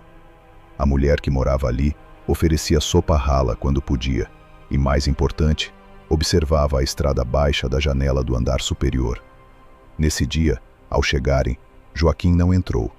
Ficou do lado de fora, olhando o pátio, a lenha empilhada e as marcas na neve. A casa parecia normal. Talvez normal demais. Havia pegadas de cabra, marcas de trenó pequeno, um balde virado. Tudo em ordem. Só que a pilha de lenha junto à parede estava mais alta do que devia para aquela altura do inverno, e os pedaços mais de cima estavam secos demais, como se tivessem sido recolocados ali há pouco. Ele foi até a pilha e a derrubou com o pé. Atrás dela, protegido pela sombra e por 2 mantas, estava um observador alemão com telefone de fio e caderno de notas. O homem mal teve tempo de alcançar a arma. Um dos italianos o derrubou antes. Dentro da casa, acharam mais 2 que haviam entrado ao amanhecer, dominado a moradora, e aguardavam que algum mensageiro aliado aparecesse. Se Joaquim tivesse aceitado a fachada do pátio, todo o grupo pisaria numa armadilha montada à distância de poucos passos. Quando saíram dali com a mulher viva, os documentos tomados e os alemães mortos, o partigiano mais velho do grupo acendeu um cigarro no vento, cuspiu para o lado e falou em italiano algo que ninguém entendeu inteiro, exceto o final. Fantasmi brasiliani. Os homens riram, mas não por achar engraçado. Riram como se uma palavra que já estava no ar, enfim tivesse encontrado forma. O nome correu. Correu entre os aliados como elogio de campanha e entre os alemães como irritação. Alguns oficiais da Wehrmacht proibiram explicitamente que seus homens usassem esse tipo de apelido, alegando que isso alimentava pânico desnecessário. Não adiantou. O medo precisa de imagem. Fantasma servia. Joaquim detestaria saber disso, se soubesse. Não por modéstia bonita, mas porque entendia que nome demais atrapalha. Homem marcado chama atenção. Atenção atrai bala, obsessão, busca metódica. Ele não queria ser visto como figura. Queria continuar sendo função. Escolher chão, ler erro, voltar com todos que desse. Talvez por isso sua presença causasse tanto efeito. Não havia em torno dele teatralidade para o inimigo odiar com facilidade. Havia método frio. E método frio, quando funciona repetidas vezes, parece sobrenatural para quem prefere acreditar em sorte. Numa noite especialmente escura, já perto do fim de janeiro, houve o episódio que consolidou de vez a lenda nas linhas alemãs. Um posto avançado deles, montado num celeiro de pedra semi-destruído, vinha interferindo na circulação de uma rota brasileira. Não era grande. 4 ou 5 homens, talvez 6, rádio curto, metralhadora leve, boa visão da encosta. Um ataque frontal custaria caro. Esperar que abandonassem a posição poderia levar dias demais. Nogueira perguntou a Joaquim o que faria. Joaquim estudou o lugar de longe por vários minutos e respondeu: nada hoje. O tenente se irritou. Se deixarmos, amanhã continuam aí. Hoje eles esperam visita pela frente, disse Joaquim. Amanhã, pelo fundo. Nogueira não entendeu, mas aceitou. Voltaram antes do amanhecer seguinte, contornando a encosta por uma linha de pedra quebrada, que obrigava os homens a avançar quase de gatinhas. O caminho era horrível, exaustivo, parecia levar a lugar nenhum. Só fazia sentido na cabeça de alguém que pensava pelo relevo, não pela distância. Quando alcançaram a parte alta do celeiro, Joaquim mandou todos deitar. Através de uma fenda, viram o motivo da escolha. Os alemães tinham voltado a atenção e a metralhadora principal para a frente, cobrindo a rota óbvia por onde um ataque vindo do dia anterior seria lógico. O fundo, considerado impraticável, tinha apenas um sentinela sem abrigo adequado. O sentinela morreu sem alarde. 2 granadeiros brasileiros lançaram cargas curtas pelas aberturas superiores. A explosão dentro do celeiro foi seguida de confusão, fumaça, um grito único e nada mais. Quando desceram, encontraram o rádio ainda inteiro e um caderno com escalas de passagem. A posição que por uma semana travara a encosta deixou de existir em menos de 3 minutos. Na mesma madrugada, mais abaixo, um soldado alemão em outra posição ouviu o estrondo amortecido vindo do alto. Viu o reflexo curto de fumaça contra a neve e disse a um companheiro, já com a boca seca, que os fantasmas tinham levado o celeiro. Ninguém o contradisse. Pouco a pouco, a guerra nas montanhas deixou de ser, para os alemães daquele setor, uma soma de pontos e linhas. Passou a ser uma coisa mais íntima e mais corrosiva. A sensação de que em algum lugar, entre pedra, neve e neblina, havia homens aprendendo seus hábitos mais depressa do que eles conseguiam mudá-los. E, no centro desse processo, ainda sem discurso, sem medalha e sem qualquer noção de lenda, Joaquim continuava fazendo o que sempre fizera desde menino no interior de Minas. Escutava antes, olhava antes e esperava o momento exato em que o outro homem, cansado de ter medo do vazio, dava o passo errado. A caça alemã começou sem anúncio formal, sem ordem batida à máquina e sem discurso de oficiais furiosos diante de mapas abertos. Começou por pequenas correções de comportamento. Patrulhas que antes subiam em 6 passaram a subir em 10. Sentinelas deixaram de fumar em posição. Mensageiros foram proibidos de repetir trilha no mesmo horário por 2 dias seguidos. Em certos trechos, as linhas telefônicas passaram a ser enterradas mais fundo ou desviadas por pedra, em vez de seguir rente aos muros. Nada disso surgira por acaso. Do outro lado, alguém finalmente admitira que o problema nas montanhas não era apenas partigiano, nem azar, nem terreno ruim. Havia método brasileiro naquilo. Os homens da FEB perceberam essa mudança antes de receber qualquer confirmação. A montanha ficava mais silenciosa quando o inimigo começava a escutar de volta. O tenente Nogueira notou primeiro a dificuldade crescente de surpreender os postos menores. 2 ações planejadas tiveram de ser abortadas porque as posições alemãs estavam alertas cedo demais. Numa terceira patrulha, encontraram uma trilha falsa, deixada quase às claras. Fácil demais, limpa demais, como se convidasse perseguição. Joaquim olhou para aquilo, ficou de cócoras por alguns segundos e disse apenas: agora eles estão armando para o olho, não para o pé. A confirmação mais concreta veio quando um partigiano trouxe notícia de que os alemães haviam mandado para o setor um oficial de tropas de montanha, acostumado a operar em terreno alto, paciente, disciplinado e conhecido por caçar grupos de resistência com obstinação quase pessoal. Chamava-se Lieutenant Karl Brenner. Tinha pouco mais de 30 anos, rosto magro, olhos pálidos e o tipo de reputação que não nasce de heroísmo vistoso, mas de resultado consistente. Não era desses oficiais que gritam para parecer autoridade. Era pior. Observava, anotava, mudava procedimento e esperava os outros cometerem o erro inevitável. Os primeiros rumores sobre Brenner eram contraditórios. Alguns diziam que fora caçador nos Alpes antes da guerra, outros que estudara engenharia e aplicava cálculo ao patrulhamento. Havia quem jurasse que servira na Iugoslávia perseguindo guerrilheiros em montanha. Quase nada disso podia ser confirmado, mas os efeitos de sua presença se acumularam depressa demais para serem ignorados. Numa casa de pastores usada ocasionalmente pelos aliados, acharam sinais de observação à distância, e nada mais, como se alguém tivesse preferido não atacar, apenas medir circulação e horários. Em outro ponto, uma patrulha brasileira encontrou 2 partigiani mortos com tiro limpo, sem mutilação, sem brutalidade adicional. Era trabalho frio, profissional. E perto dos corpos havia rastros apagados com cuidado, mas não o bastante para Joaquim não perceber que o grupo alemão que saíra dali era menor do que parecia à primeira vista. "Você acha que ele está procurando você?" perguntou Nogueira, depois que os outros se afastaram.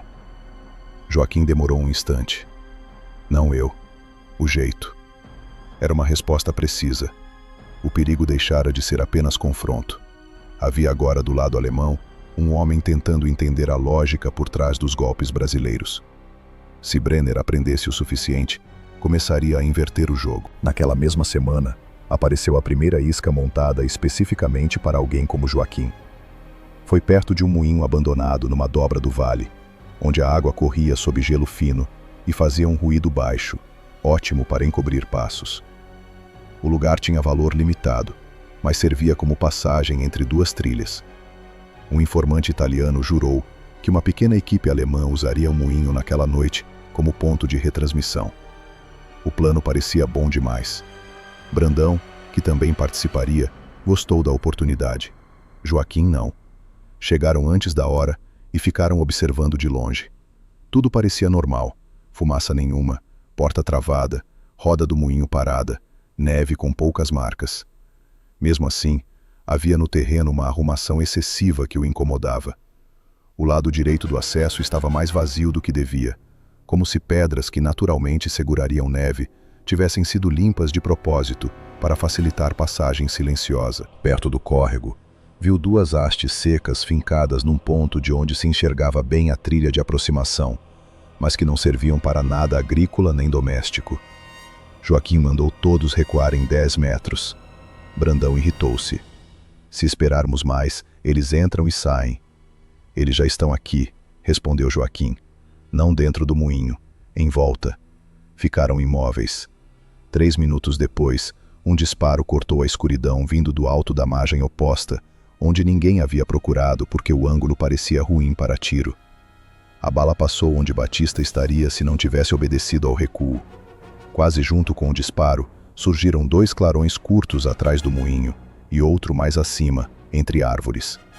A armadilha estava desenhada para pegar uma patrulha avançando confiante para o edifício, obrigando-a a buscar cobertura exatamente nos pontos já regulados. Os brasileiros não caíram dentro dela, porque Joaquim recuara o grupo para fora do desenho. Responderam ao fogo de posições improvisadas, sem a desvantagem inicial que Brenner provavelmente planejara. Não houve combate longo. Os alemães romperam contato rápido demais, como se o objetivo principal não fosse matar ali, mas testar reação. Quando os brasileiros enfim alcançaram o moinho, encontraram pouca coisa. Marcas de 2 horas de ocupação, fio telefônico cortado, uma manta, uma caixa vazia de munição, e no chão de pedra do piso superior, um círculo irregular feito de cinza fina.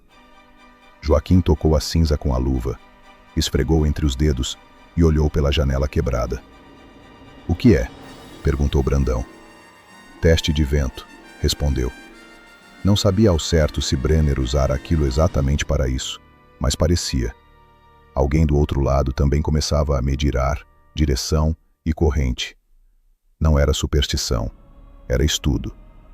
Depois dessa noite, a relação entre caçador e caça perdeu qualquer simplicidade. Brenner passou a trabalhar como se procurasse não um grupo, mas uma inteligência espalhada pelo terreno.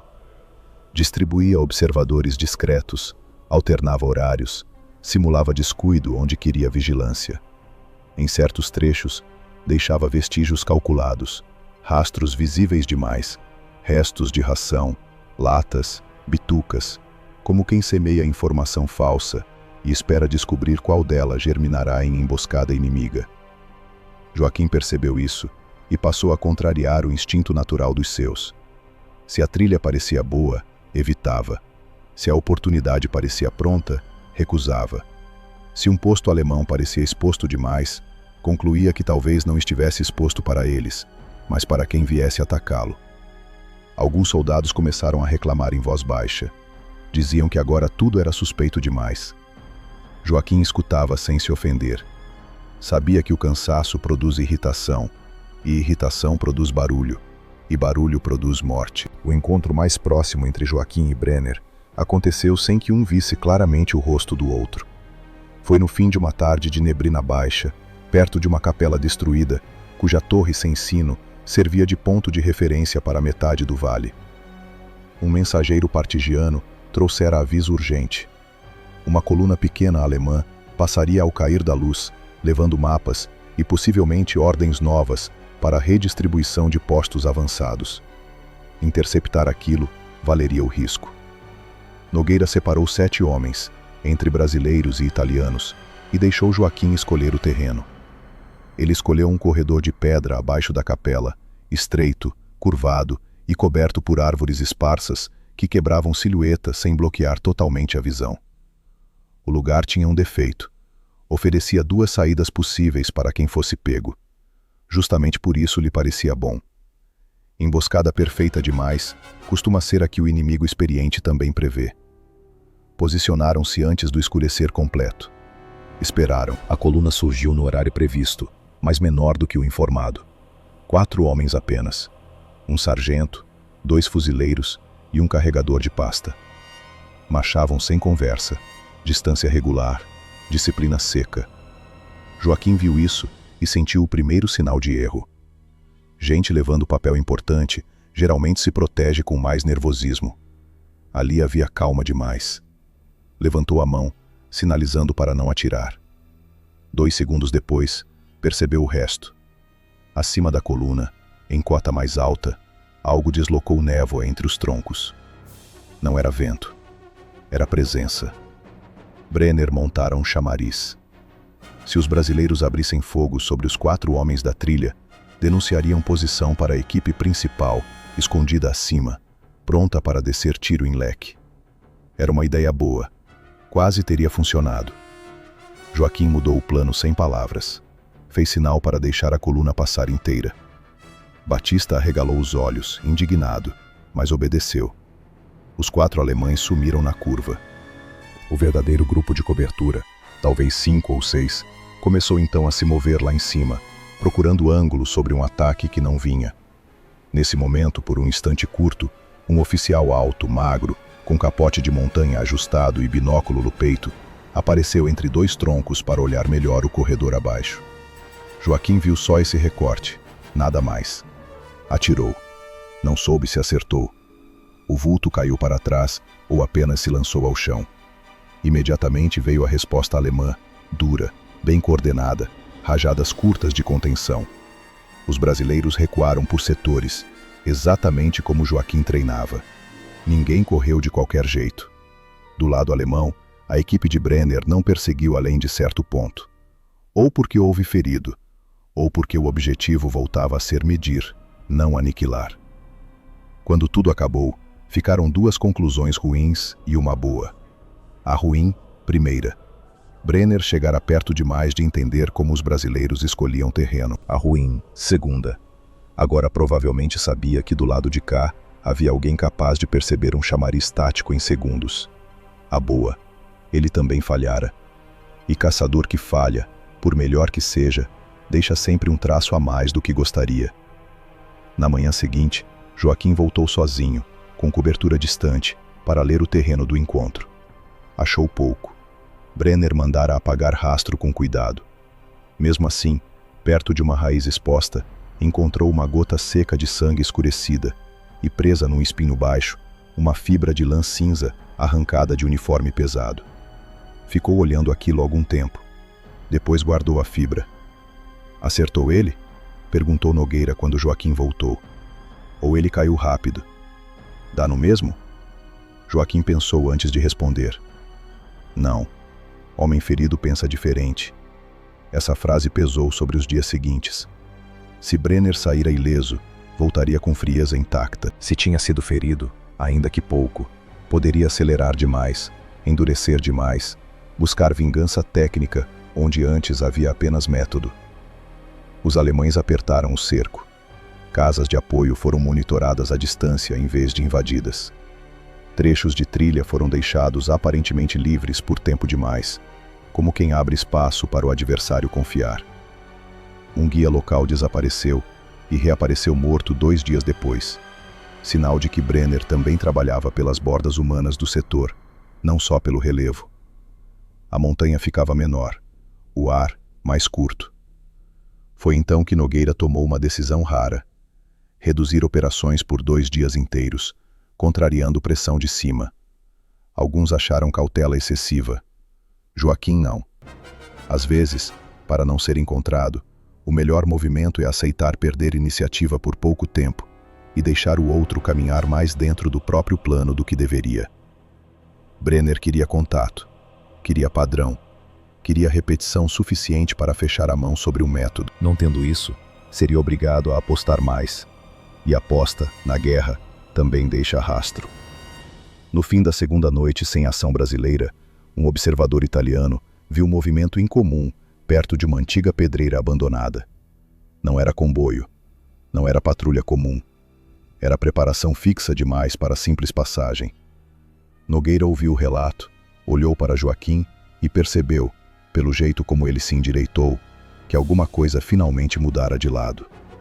A caçada alemã tinha avançado bastante, mas, ao avançar demais, talvez Brenner tivesse dado o primeiro passo realmente errado. A culminação começou antes do primeiro tiro, como quase tudo naquela guerra de montanha. Começou quando Joaquim, o tenente Nogueira e 2 partigiani subiram ainda de madrugada para observar a antiga pedreira abandonada que o vigia italiano havia mencionado na noite anterior. Vista de longe, a pedreira parecia inútil. Um corte velho na encosta, pedra exposta, restos de extração, um galpão sem porta e trilhas apagadas pela neve recente. Não era lugar para descanso, nem para abrigo prolongado, nem para posição de tiro confortável. Justamente por isso chamava a atenção. Terreno ruim demais, quando escolhido por homem paciente, quase sempre serve para esconder intenção melhor do que terreno naturalmente bom. Chegaram antes de amanhecer completo e se deitaram numa dobra alta da encosta, de onde podiam ver a pedreira sem desenhar silhueta contra o céu. O frio mordia o rosto e tornava o metal desagradável ao toque. A névoa corria baixa no vale, mas a pedreira ficava numa faixa mais limpa, de ar duro, quase sem proteção visual. Joaquim passou longos minutos olhando não para o galpão, nem para a trilha principal, mas para as pedras soltas que levavam até o corte maior. Havia movimento ali sim, mas movimento controlado. Uma lona tinha sido esticada entre blocos de pedra, de modo quase invisível. 2 homens surgiram por instantes para descarregar algo comprido e pesado. Um terceiro apareceu com pá. Não estavam improvisando. Estavam preparando. Nogueira aproximou o rosto. O que você vê? Joaquim não respondeu logo. Continuou observando. Perto da entrada lateral da pedreira, uma mula foi conduzida para trás do galpão e desapareceu. Mais adiante, numa parte alta da encosta oposta, um ponto escuro piscou uma vez e sumiu. Reflexo de lente, talvez. Observador. Não é depósito, disse Joaquim por fim. É ponto de passagem armado. Para quê? Joaquim baixou os olhos até o vale. Abaixo da pedreira, quase oculta por um alinhamento de árvores e uma dobra de terreno, corria a trilha de suprimento que os brasileiros ainda usavam em rodízio para alcançar duas posições avançadas. Não era a principal, mas era a única relativamente segura quando a estrada de fundo era batida por artilharia. Para pegar quem sobe ou desce com pressa, disse. Nogueira ficou em silêncio. Se Brenner montara aquilo, não era apenas mais uma tentativa de emboscada local. Era um desenho mais largo. Bloquear a circulação brasileira, forçar atrasos, talvez capturar mapas, talvez abrir espaço para uma ofensiva curta sobre um dos pontos avançados, enquanto o abastecimento falhasse. O que se via na pedreira podia ser só a peça central de uma operação maior. Eles observaram até o fim da manhã. Viram 5 homens ao todo, talvez 6. Viram caixas sendo levadas para o fundo do corte e um cabo de telefone desaparecer sob pedra. Viram um soldado testar ângulo de metralhadora de trás de um bloco escuro. E viram, por um instante muito curto, um oficial alto, de capote ajustado, parado no limite da sombra do galpão, olhando para a trilha baixa com a mesma atenção seca que Joaquim já aprendera a reconhecer. Brenner. Dessa vez não foi só um recorte entre névoa e tronco. Joaquim o viu inteiro por 3 segundos, suficiente para confirmar quem estava do outro lado daquilo. Na volta, o comando do setor ouviu o relatório com crescente tensão. Havia pressão para agir rápido. Se os alemães completassem a posição e fechassem a circulação, 2 linhas brasileiras poderiam ficar vulneráveis em menos de um dia. A solução mais óbvia parecia ataque direto ainda naquela noite, antes que o dispositivo amadurecesse. Joaquim foi contra. É isso que ele quer. Alguns oficiais não gostaram do tom, nem da ideia de deixar Brenner operar por mais horas. Mas Nogueira, que a essa altura já conhecia o peso das leituras de Joaquim, bancou a decisão. Se atacarmos a pedreira de frente, caímos no lugar que ele preparou. Quero outra coisa.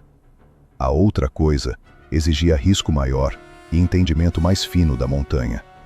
Passaram a tarde sobre mapas, relatos de Partigiani, memórias de velhos caminhos de extração e o pouco que ainda se sabia da área antes da guerra. O plano foi surgindo aos pedaços. Se Brenner esperava a defesa brasileira da trilha baixa, ele apostaria que o contra-ataque viria para recuperar passagem. Isso fixaria sua atenção na pedreira e nas abordagens lógicas a ela.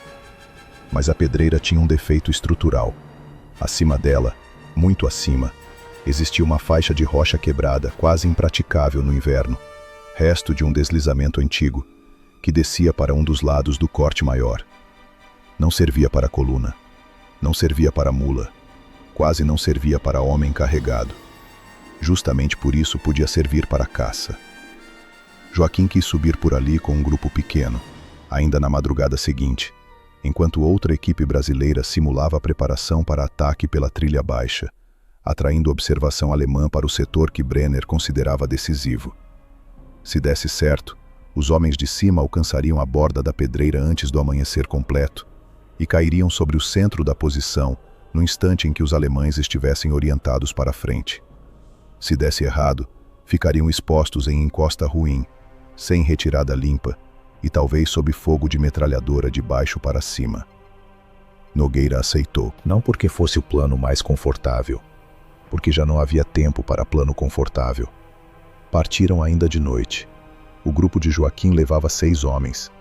Batista, que reclamava muito e voltava sempre. O partigiano velho chamado Enzo. Um mineiro magro apelidado Dico. Um paulista de mãos enormes chamado Arnaldo. E um rádio-operador tão jovem que ainda parecia surpreso de ter crescido. Subiram sem conversa pela face escura da montanha, usando rachaduras de pedra, raízes duras e saliências cobertas por neve fina. Houve momentos em que avançaram quase de lado, abraçados à rocha, com o vazio sumindo no negrume abaixo. O frio ajudava e atrapalhava. Segurava a neve, mas enrijecia o corpo. O menor erro ali não mataria apenas um homem. Denunciaria todo o grupo com uma queda de pedra ou um grito involuntário. Joaquim ia à frente. Não porque fosse imune ao medo, justamente porque sabia medi-lo. O pai lhe ensinara, anos antes, que barranco ruim não se enfrenta pensando embaixo, mas no próximo apoio. Na guerra, ele só trocara a queda pelo tiro. A lógica permanecia. Enquanto isso, no vale, a equipe de Nogueira começou a encenação. Não exagerou. Brenner era homem demais para cair em teatro ruidoso. Houve apenas sinais suficientes. Circulação discretamente visível em trilha de aproximação, 2 deslocamentos calculados entre árvores, um silêncio menos puro do que o da noite anterior. Nada que gritasse "ataque", mas bastante para prender observador atento num setor específico. Funcionou. Já perto da borda da faixa de rocha quebrada, Joaquim viu, abaixo, 2 alemães saírem do galpão da pedreira e se posicionarem voltados para a trilha baixa. Depois, surgiu uma equipe de metralhadora, arrastando arma e munição para o lado esquerdo do corte. Melhor ângulo para segurar subida frontal. Brenner estava comprando a leitura esperada. O último trecho da subida foi o pior. A rocha se desfazia em lascas úmidas sob a crosta de gelo, e por 2 vezes, Arnaldo quase soltou um palavrão alto ao perder apoio. Joaquim o conteve só com um olhar. Quando enfim alcançaram a borda superior da pedreira, estavam exaustos, sujos de pedra moída e com a respiração queimando por dentro. Mas estavam onde precisavam estar. Lá embaixo, a posição alemã se revelava inteira. Não era enorme, mas era bastante. 2 metralhadoras, uma principal e outra cobrindo o fundo do corte. Linha telefônica, pelo menos 7 homens visíveis, talvez mais 2 no galpão. Caixas de munição, granadas, comida, cobertores, um mortoeiro leve desmontado ainda por instalar. E Brenner, curvado sobre um mapa apoiado em caixa de madeira, falando algo a um sargento, enquanto olhava de tempos em tempos para a trilha baixa. Joaquim mediu o terreno com os olhos. Se abrissem fogo cedo demais, matariam alguns e dariam tempo para Brenner espalhar defesa nas pedras. Se esperassem demais, correriam o risco de serem vistos do alto por algum observador secundário. Precisavam acertar não só o momento, mas o ritmo exato do colapso. Ele apontou 2 alvos com gesto mínimo. Batista e Dico entenderam. Arnaldo preparou granadas. Enzo, deitado como se fizesse parte da pedra havia anos, já escolhera o operador do telefone. O rádio operador ficou para trás, protegido, pronto para chamar Nogueira assim que a posição quebrasse. Joaquim esperou mais. Foi então que, no vale, Nogueira executou a segunda parte do plano. Um disparo isolado, deliberadamente cedo, vindo da abordagem frontal. Não para iniciar ataque real, mas para obrigar os alemães a fixar atenção de vez naquele setor. A reação foi imediata. A metralhadora principal girou inteira para a frente. 2 homens correram para o bordo esquerdo do corte. Brenner levantou a cabeça, fez um gesto brusco e avançou 2 passos para ter melhor visão da trilha baixa. Era o instante. As granadas de Arnaldo caíram primeiro, não sobre o centro do corte, mas atrás das pedras onde a equipe de apoio poderia buscar abrigo. A explosão jogou estilhaço e poeira sobre o galpão. Quase ao mesmo tempo, Enzo matou o homem do telefone antes que ele encostasse no aparelho. Batista e Dico abriram fogo na metralhadora principal de cima para baixo. Os alemães, orientados para a frente, demoraram segundos preciosos demais para entender que a morte descia do lado impossível. A pedreira entrou em pânico controlado e, por isso mesmo, pior. Gritos em alemão, ordens curtas, homem procurando cobertura onde cobertura já estava batida por granada. Um soldado tentou puxar a metralhadora para trás e caiu atravessado sobre a arma. Outro correu para o galpão e topou com estilhaço na porta. Brenner não congelou. Esse era o problema dele. Reagiu rápido. Apontou para a faixa alta de onde vinham os tiros, tentando redistribuir fogo. Se tivesse tido mais 30 segundos, talvez recompusesse a posição em defesa escalonada e travasse os brasileiros na borda. Joaquim não lhe deu 30 segundos. Desceu 2 metros pela rocha, apoiou o fuzil numa saliência estreita e procurou Brenner no caos lá embaixo. Viu-o junto da caixa de mapa, de perfil, dando ordem a um homem da segunda metralhadora. O disparo de Joaquim não matou. Pegou no ombro alto, perto da clavícula, e girou Brenner para trás com violência.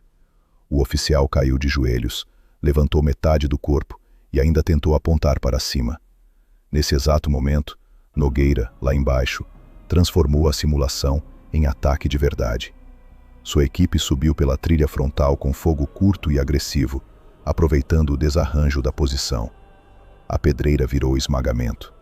Pegos entre fogo alto e baixo, os alemães perderam geometria, e combate de montanha sem geometria dura pouco. Um dos homens tentou escapar pela saída lateral e caiu sobre gelo quebrado. Outro largou a arma e correu para trás das caixas, onde Arnaldo o neutralizou com rajada curta. A segunda metralhadora ainda disparou alguns segundos, sem direção efetiva, antes de Batista acertar o atirador no rosto. No galpão, um alemão resistiu até o fim com pistola e foi vencido à coronhada por Enzo, que depois saiu de dentro tossindo poeira e fumaça. Quando Nogueira entrou no corte principal, a resistência organizada já tinha acabado. Restavam gemidos, eco, fumaça rasa e o cheiro confuso de pólvora, pedra molhada e sangue quente no frio. Brenner estava vivo. Foi encontrado caído perto do mapa, a mão direita ainda fechando e abrindo sobre o vazio, como se procurasse o binóculo ou a arma. O ombro sangrava muito, mas o tiro de Joaquim não fora letal. Nogueira o virou com cuidado militar, não por piedade, mas porque oficial vivo vale informação. Brenner olhou primeiro para o céu branco da manhã, depois para os rostos em volta e por fim para Joaquim, que descia os últimos metros de pedra com a respiração curta e o casaco marcado de pó claro. Naquele olhar não havia teatralidade nem ódio puro. Havia reconhecimento. Um caçador entendendo, tarde demais, por onde o outro lhe entrara. Brenner disse alguma coisa em alemão. Nogueira não entendeu. Enzo, que pegava partes do idioma, ouviu e ficou calado um instante. "O que ele falou?" perguntou Batista. Enzo cuspiu para o lado antes de responder. "Que a montanha escolheu vocês." Joaquim não comentou. Sabia que não era a montanha. Era trabalho, erro, hábito, leitura, paciência. Mas também sabia que homem derrotado precisa às vezes transformar método em destino para suportar o próprio fracasso. A vitória ali fez mais do que destruir uma posição. Nos documentos recolhidos havia rotas, redistribuição de postos e, o mais importante, esboço de uma ação alemã para comprimir a circulação brasileira em 2 setores e preparar ataque curto a uma das linhas avançadas. A pedreira era a peça central de uma engrenagem maior. Ao cair, arrastou o resto do plano com ela. Na mesma tarde, posições brasileiras que provavelmente seriam apanhadas com abastecimento falho receberam munição a tempo. Um posto que seria deslocado permaneceu firme. Uma linha de morteiro foi reorientada, usando dados encontrados na caixa de Brenner. O combate da pedreira, visto por quem não conhecia a história inteira, pareceria apenas mais uma ação local bem-sucedida. Mas para aqueles homens, e para o setor inteiro, tinha sido a ruptura de uma ameaça que vinha fechando devagar, como armadilha de ferro. Quando o sol baixo do fim do dia bateu na rocha cortada da pedreira, os mortos já tinham sido recolhidos, e os feridos, inclusive Brenner, evacuados. Restavam marcas de luta, madeira quebrada, gelo escurecido e caixas vazias. Nogueira ficou algum tempo ali, olhando o espaço já quase silencioso. Depois se aproximou de Joaquim. "Se tivéssemos atacado ontem à noite pela frente, como queriam..." Não terminou a frase. Joaquim também não completou. Lá embaixo, o vale começava a encher de sombra. A montanha voltava a fechar sobre si mesma, apagando barulho e movimento como fazia todos os dias. Só que, a partir dali, os alemães daquele setor já não caçariam brasileiros com a mesma confiança. Tinham tentado entender o método, tinham chegado perto, tinham armado o terreno, tinham trazido seu melhor homem para fechar a mão sobre um padrão. E perderam. Não para um golpe de sorte, não para a bravura vazia.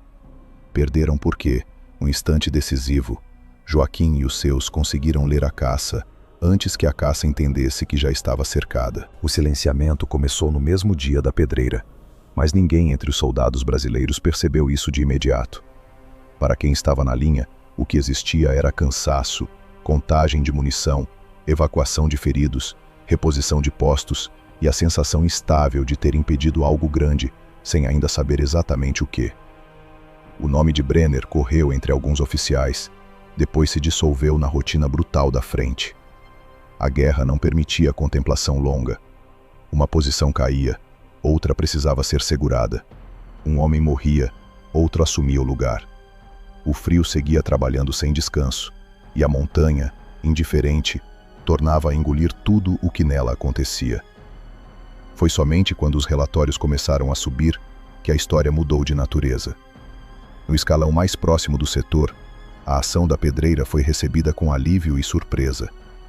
Os documentos capturados confirmavam que os alemães vinham montando um estrangulamento de circulação mais sério do que se imaginava. Havia croquis de trilha, escalas de observação, redistribuição de fogo e previsões de reação brasileira anotadas com frieza técnica. Alguém do outro lado estudava a FEB com respeito profissional. Isso, por si só, já era importante. Mas o que mais chamou a atenção foi a sequência toda, quando vista em conjunto. Postos alemães anulados em condições difíceis, patrulhas desmontadas em terreno alto, linhas cortadas no instante exato, armadilhas percebidas antes do fechamento, e agora, a derrota de um oficial enviado especificamente para reorganizar a caçada. Um padrão começava a se formar no papel. Esse padrão tinha um nome, ainda que aparecesse de modo discreto: Cabo Joaquim Ferreira. Nos primeiros relatórios, o nome surgia apenas como integrante de patrulha ou observador de terreno. Depois, como responsável pela escolha de rota. Em seguida, em notas laterais feitas à mão, como o homem cuja leitura de montanha vinha influenciando operações acima do que seria normal para sua patente. Quando os papéis chegaram ao Estado-Maior da divisão, o desconforto começou. Não porque alguém duvidasse da utilidade do que ele fizera. O problema era outro.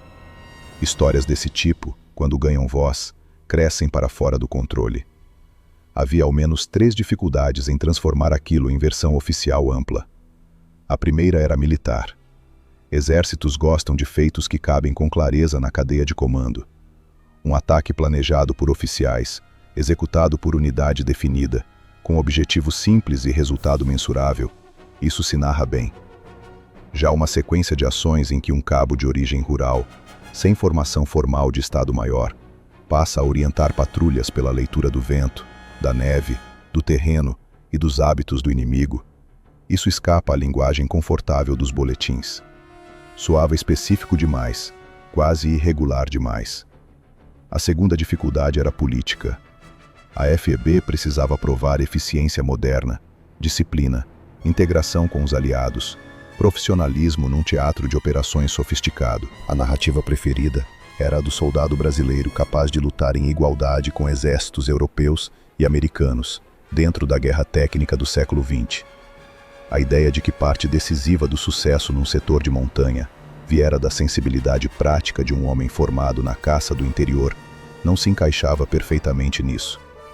Parecia, para certos oficiais, folclórica demais, quase primitiva, e por isso mesmo, perigosa.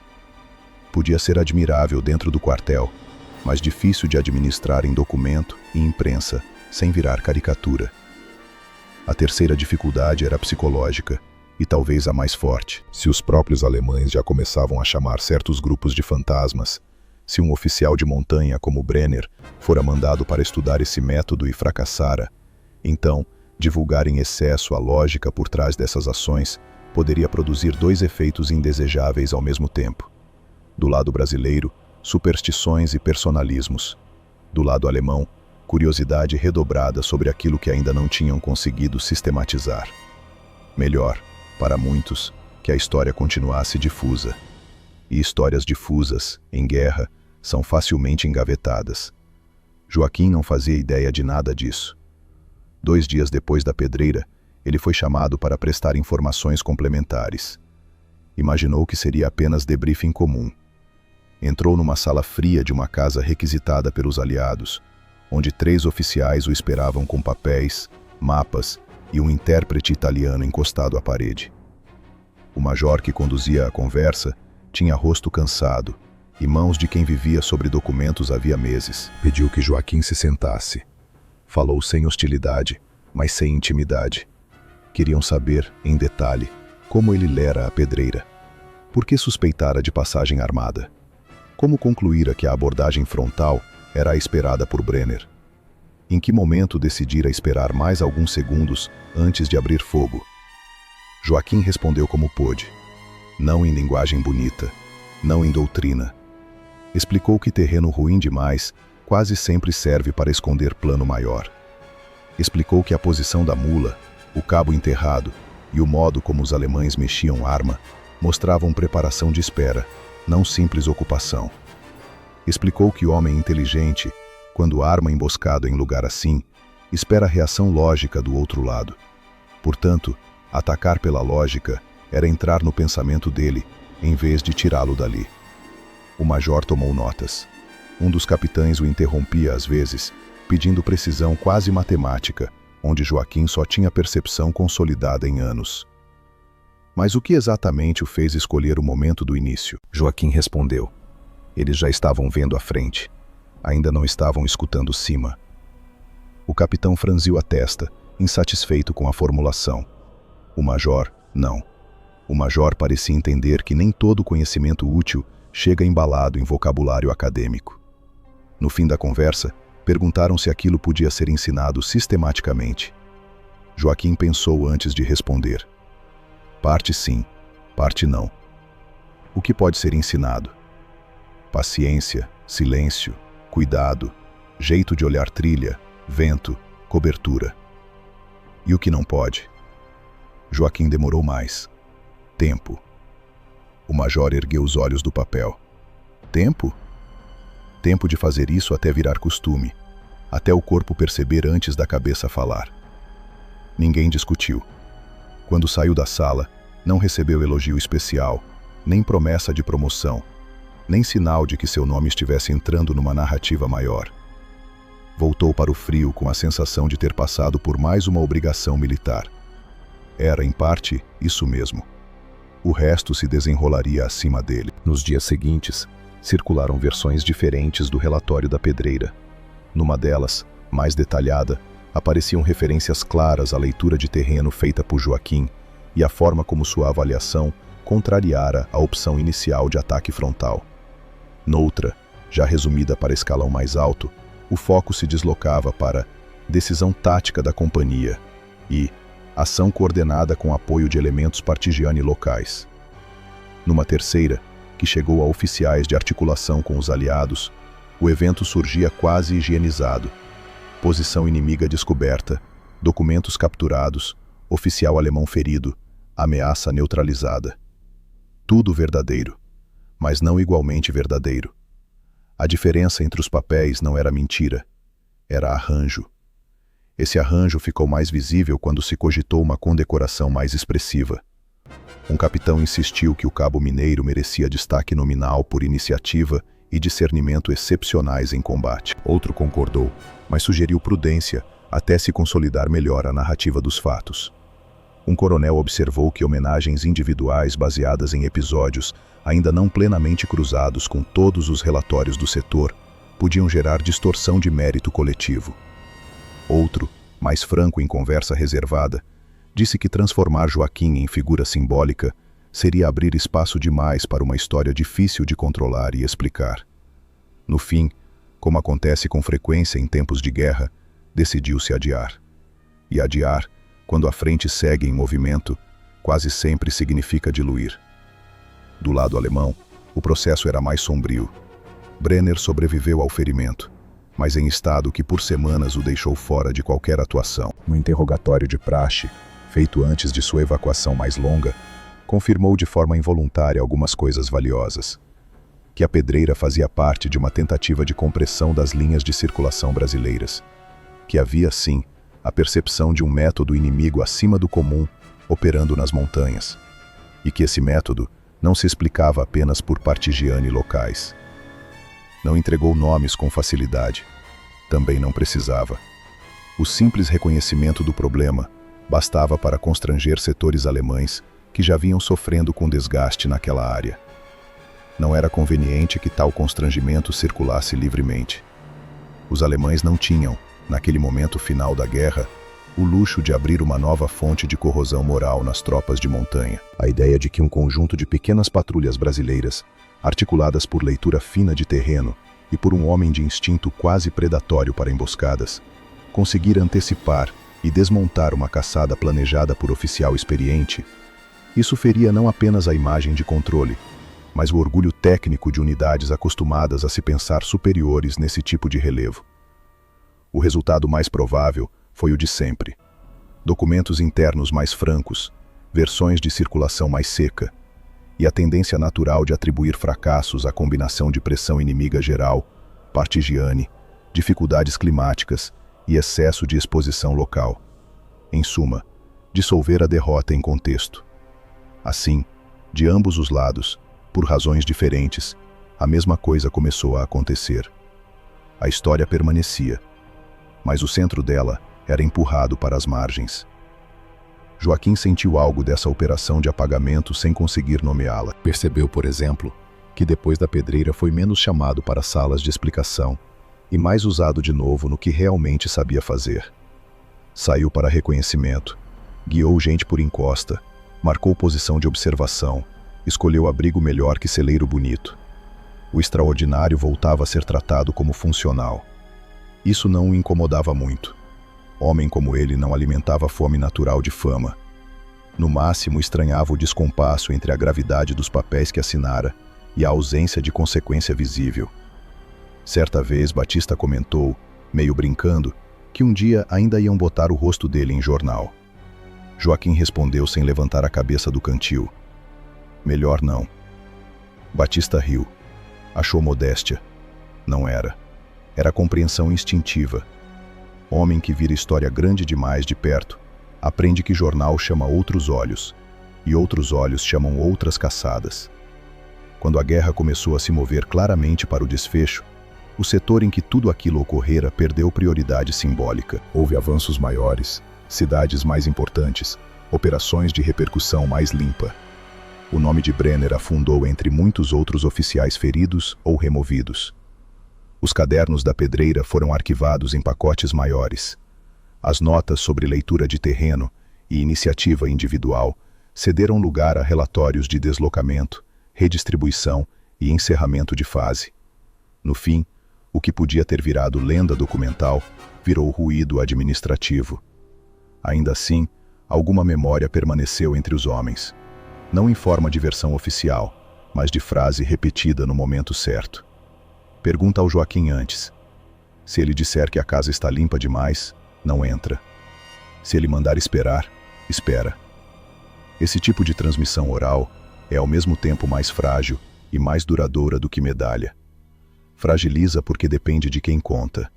Dura porque gruda no comportamento, não no papel. Meses depois, quando a guerra já se desfazia e a volta ao Brasil começava a ocupar a cabeça de muitos, um sargento velho comentou com Nogueira, junto a um fogareiro miserável, que certas coisas tinham sorte de não ir para relatório do jeito inteiro. Nogueira perguntou por quê.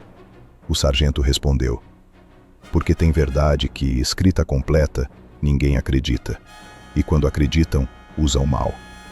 Era uma frase amarga, mas correta. Joaquim voltaria para casa sem medalha especial ligada àquilo.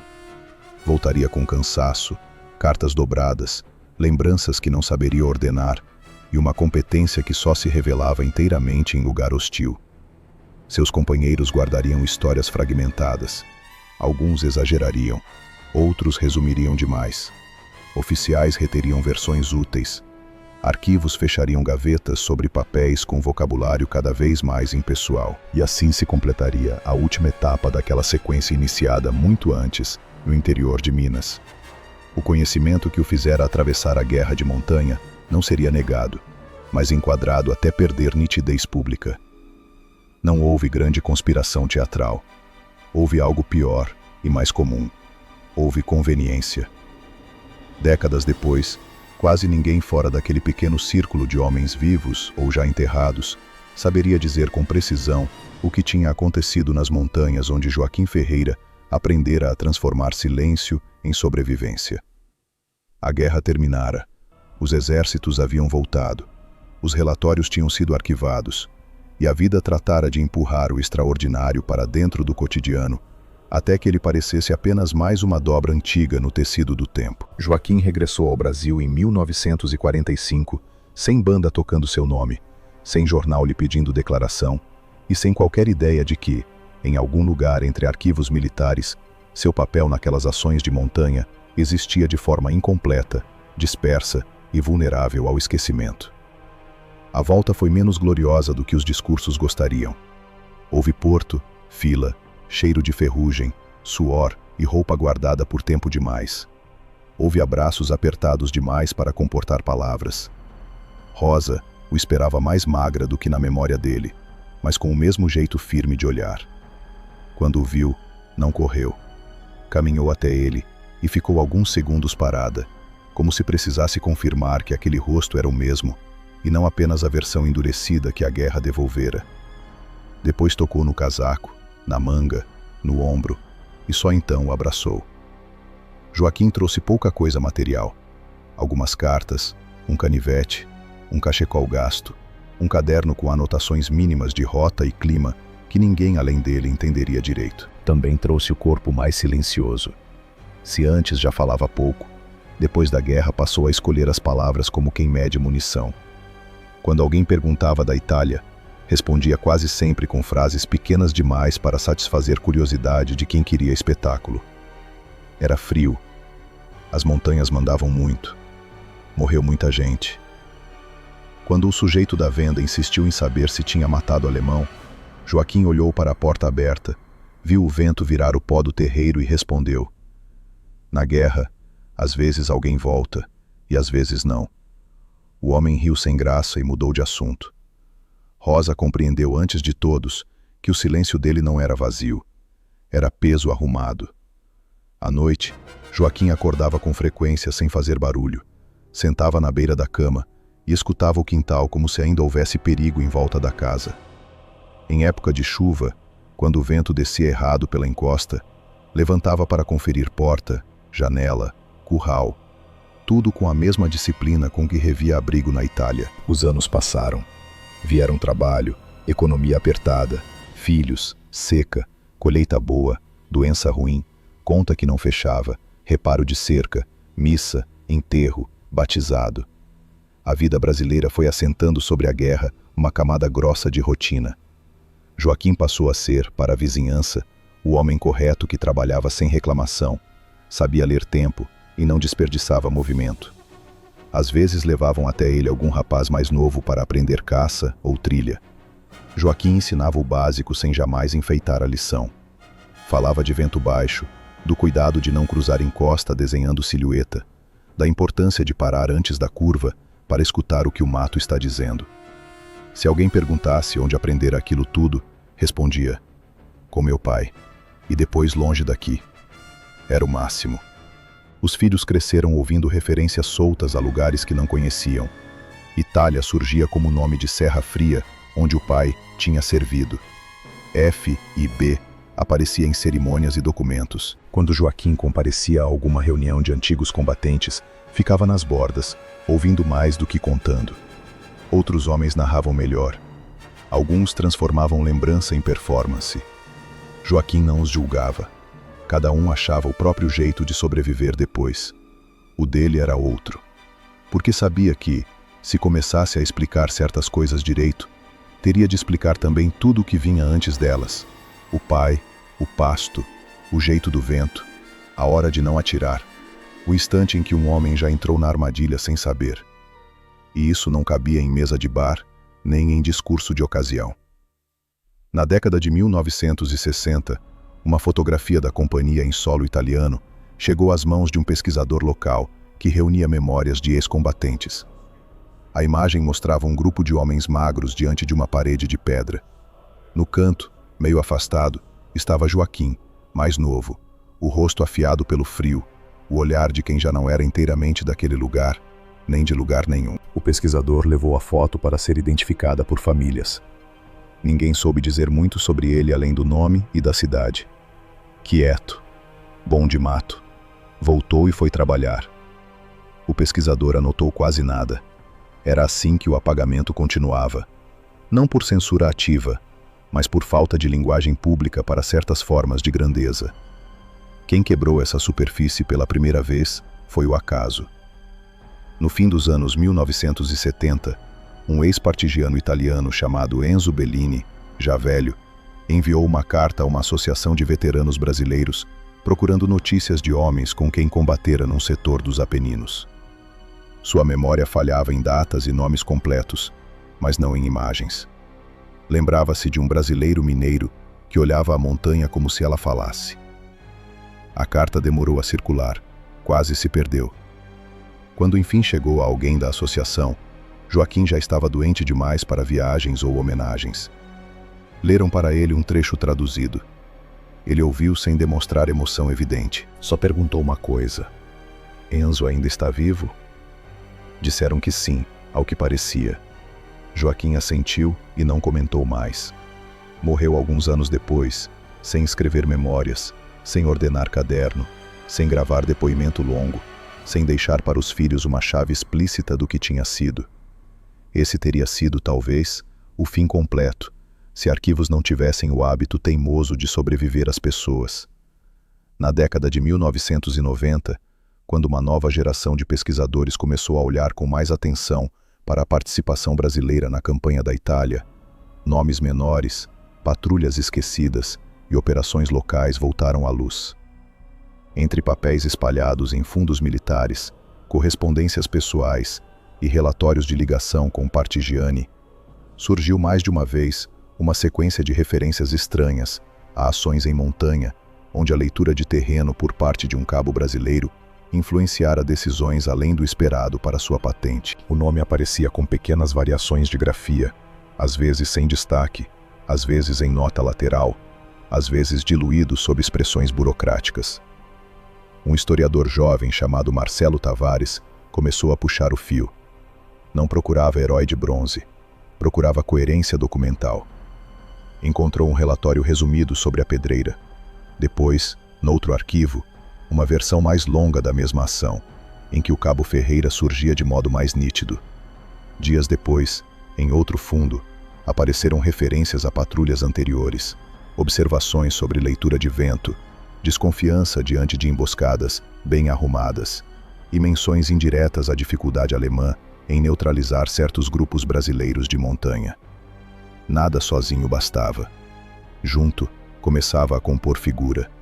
A peça que faltava veio do exterior. Em arquivo regional no norte da Itália, Marcelo encontrou cópia da carta tardia de Enzo Bellini e, anexadas a um conjunto de memórias recolhidas por uma pequena associação local, 2 páginas datilografadas em italiano ruim, provavelmente ditadas anos antes por um ex-combatente alemão ferido na pedreira.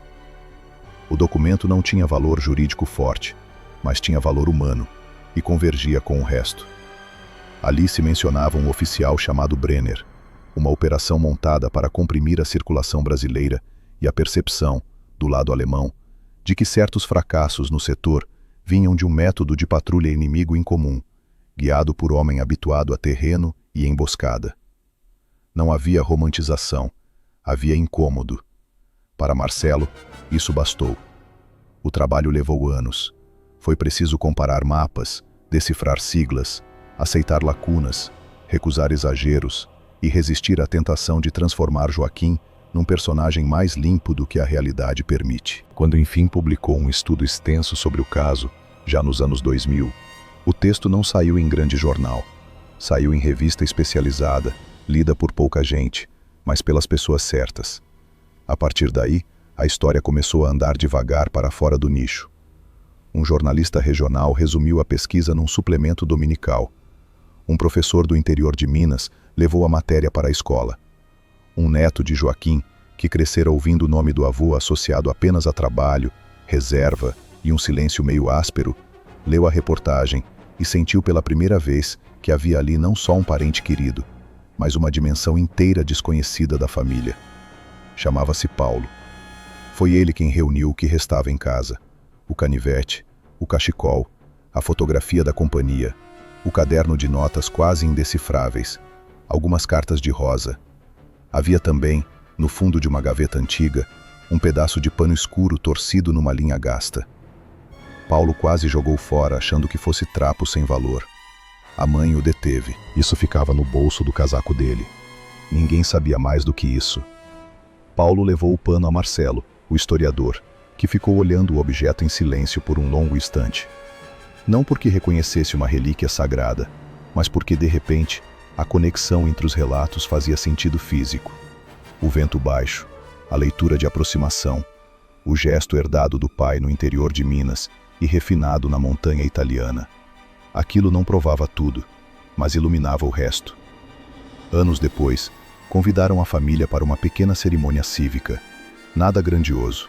Um auditório municipal, bandeiras, meia dúzia de autoridades, algumas cadeiras vazias, veteranos já muito velhos ou filhos deles. Houve discurso demais para o gosto de Joaquim, se estivesse vivo. Ainda assim, quando leram um trecho do estudo e descreveram, em termos simples, a forma como Joaquim aprendera a ler terreno, evitar a armadilha e desmontar a caçada alemã, houve um silêncio diferente na sala. Não o silêncio formal de cerimônia, outro, mais atento. Como se, por um instante, as pessoas percebessem que guerra não se vence só com bandeira, slogan e general famoso. Às vezes se vence porque um homem comum aprendeu, muito cedo, a não entrar onde o outro quer. Depois da cerimônia, uma senhora idosa se aproximou de Paulo e disse que o pai dela tinha servido com Joaquim.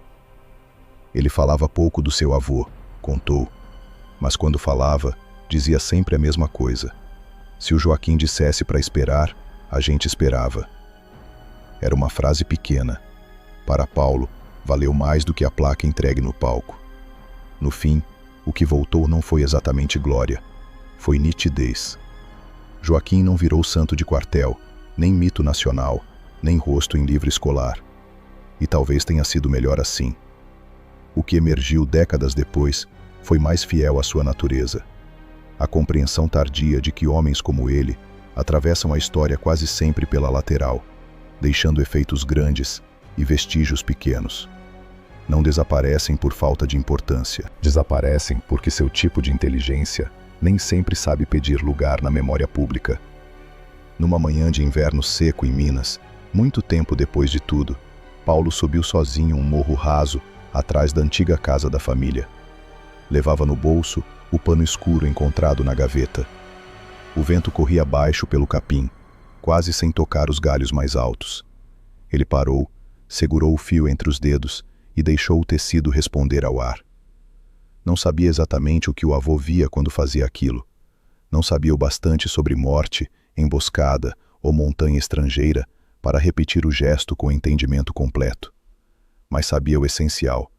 Sabia que naquele pedaço mínimo de pano sobrevivia uma forma de atenção que a guerra usara sem conseguir possuir totalmente.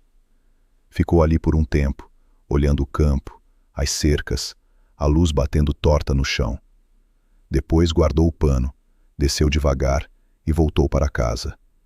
A história enfim existia. Não inteira, porque nenhuma existe, mas o suficiente para que o silêncio de Joaquim deixasse de parecer ausência.